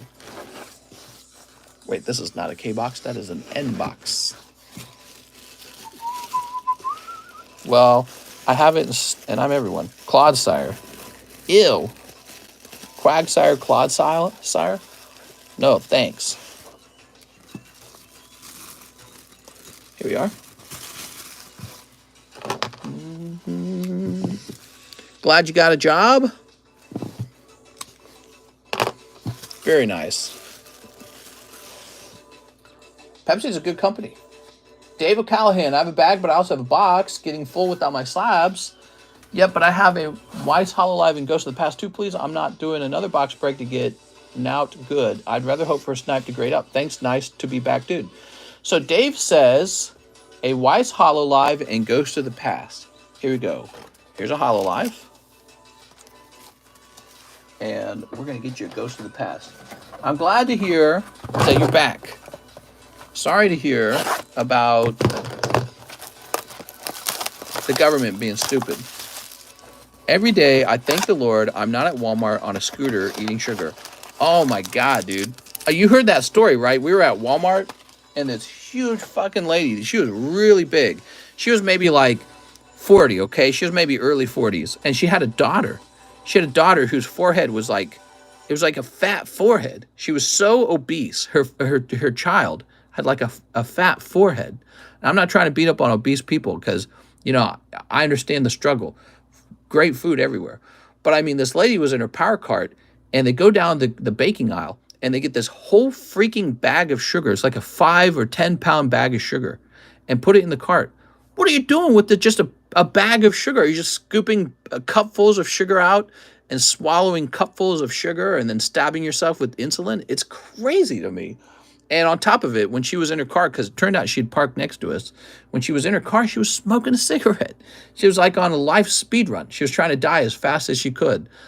So we were shocked by that. And all I could think is like, she's as much in need of an intervention as an alcoholic, you know, as anybody who's doing a drug that's going to kill them. And yet she can just go around with taxpayer money, buy all the sugar she wants from Walmart, and just inject it into her poor little body. And on top of it, be a terrible role model for her daughter and essentially kill her daughter too. I feel like the government should be able to intervene or something when somebody's in absolute downward spiral from eating sugar like that. I mean, I guess we can all just sit back and watch them, but it's not fair because if somebody's going to make those choices because they don't have the ability to make choices on their own, good choices, why should I also pay for it? Why should I spend my money sending her to the doctor, paying for her housing, because I assume she does not work. She can't stand how she work. I mean, there's jobs, but I mean, she doesn't have a lot of work options. I just don't understand it. A lot of people who become subsidized from like super obesity, where you're like 600 pounds, like in the TV show on TLC, everyone's paying for that. We're all culpable almost in ensuring that that person continues to live that lifestyle because they can afford to live that lifestyle. What they need is a government intervention. You know what I mean? They need to go to a weight loss psychiatric ward where they are cut off from food and they are fed designated meals, and there's no way to cheat. I would love to help pay for that, but we don't do that. We just cut them a check, and then they go to Walmart and they buy a 10-pound bag of sugar in their power scooter. You know what I mean? We're not really helping them. We're just making it easier for them to kill themselves. Here we are, Dave O'Callahan. Now, maybe that's too big brother for you. I don't know, but I'm just thinking about what would actually work. You know, maybe it's too big brother to intervene in people's lives and say, you can't do things that would get you killed. I'm just saying, like, what would actually stop her from, because you know she's not supposed to be buying a 10-pound bag of sugar. You know she's just pouring sugar on top of her Frosted Flakes because she's a sugar addict. That's what she is. She's a sugar addict, and we all are. Not everybody, but anyone who's out of shape probably eating too much sugar. And it's a horrible addiction that's not being recognized, in my opinion, enough. It should be recognized alongside alcoholism, by the way. Dave O'Callahan. So you got a box, huh, Dave? I remember your box. Where did it go? Here it is. All right. I have a bag, but I also have a box. Let's go find that bag. There we go. Anyways, so I think what would essentially help her is if she wasn't allowed to go buy a bag of that sugar, man. All right, and this is the bag. All right. You know, if you care about saving her life and her daughter's life, there's got to be some kind of intervention. Let's see what's next. Computer trying to turn off there. Yeah, I appreciate you being back here, Mr. Dave O'Callahan. Well, guys, it looks like we're all out of orders. We've completed the 3-hour mark for the live stream. That's as long as I need to stream.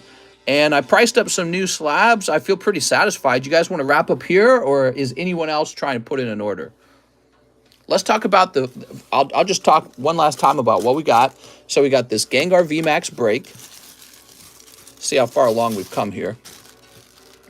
1, 2, 3, 4, 5, 6, 7, 8, 9, 10, 11, 12, 13, 14, 15, 16, 17, 18. So we're 18 spots along there. And then here are the lists for those who are watching. This just got reset. We're on a new round. The large, very close. Just 4 spots remain. Fates Collide, about a quarter of the box sold. Very good. I think you guys are going to be surprised how cool that is to open. The base set sub list. So that's what's left on the base set sub list. The box break for base set. And there you go. So that's the lists.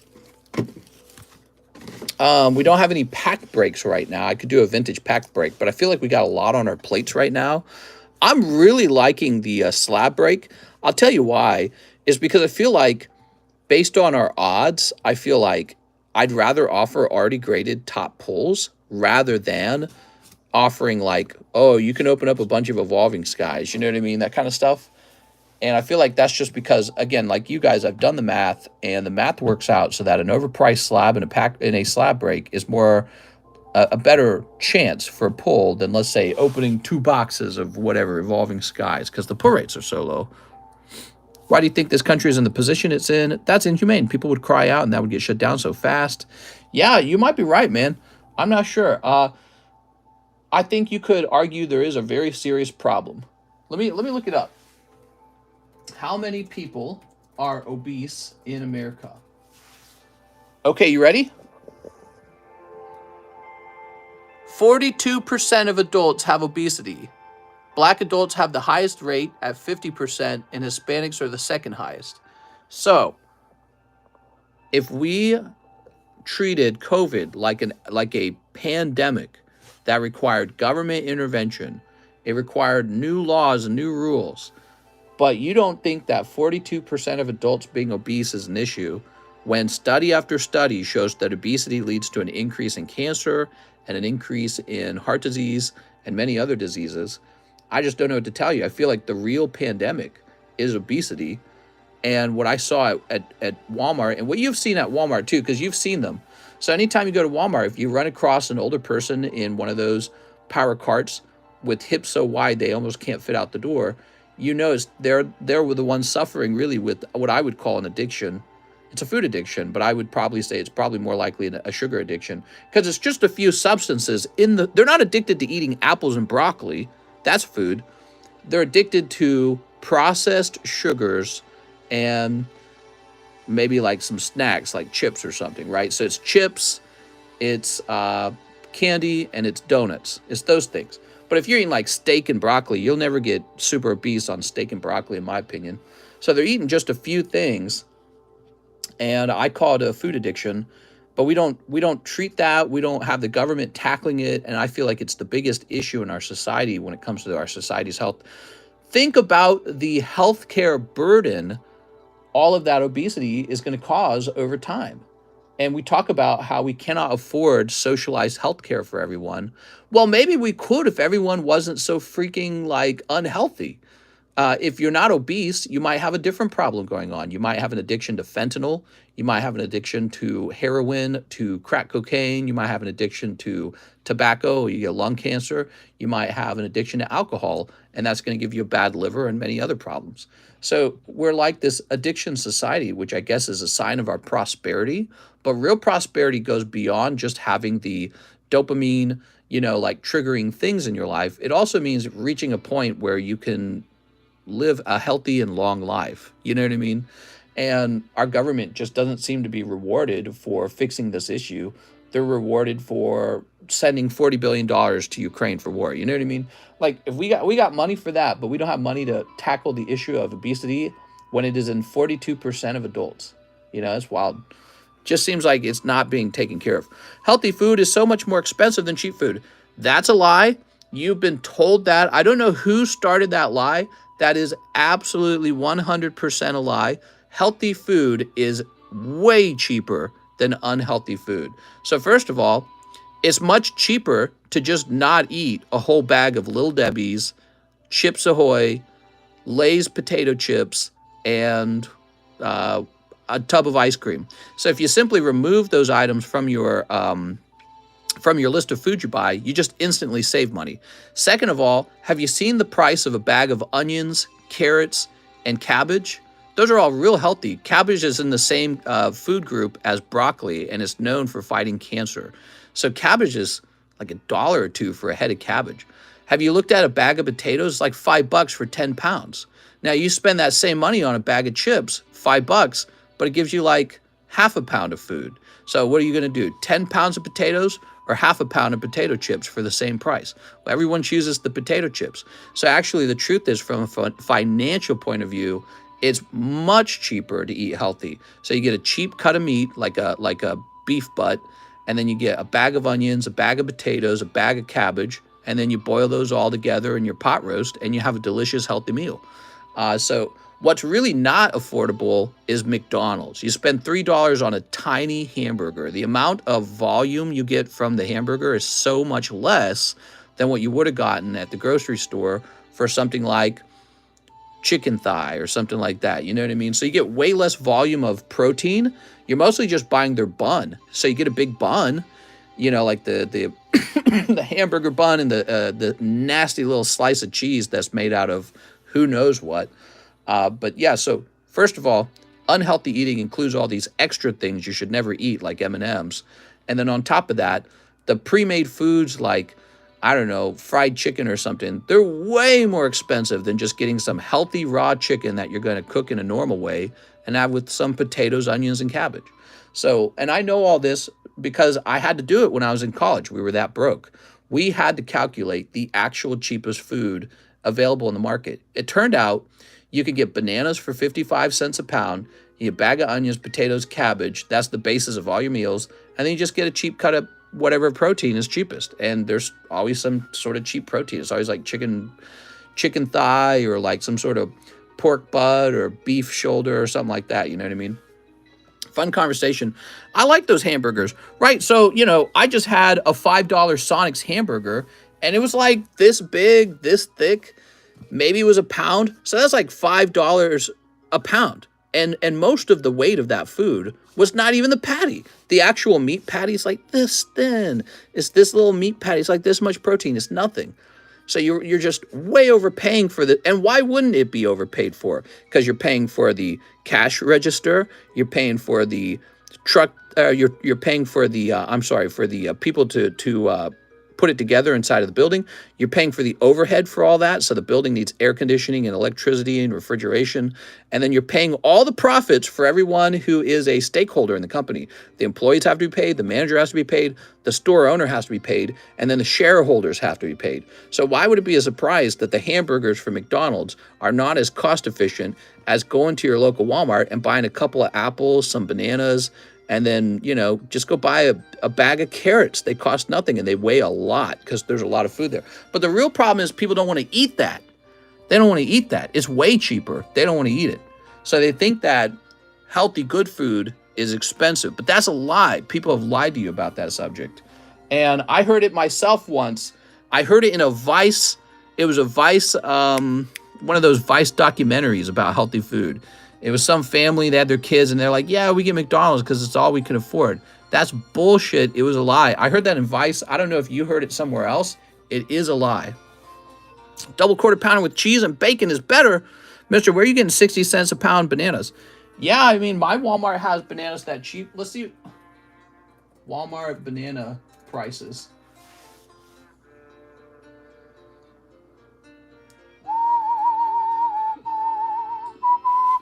Here we are. I'm on the Walmart website. Walmart bananas, 58 cents a pound. 58 cents a pound. Compare that to, you know, any of these baked goods, and they're way more expensive. You pay way more for a baked good.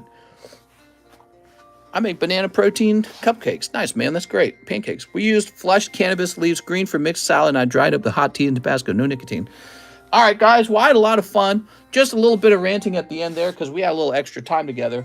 Actually, let me make sure no other orders came in just before I hit that off button. We're good. All right. You guys have a nice Sunday. I'll see you Sunday night. See you later.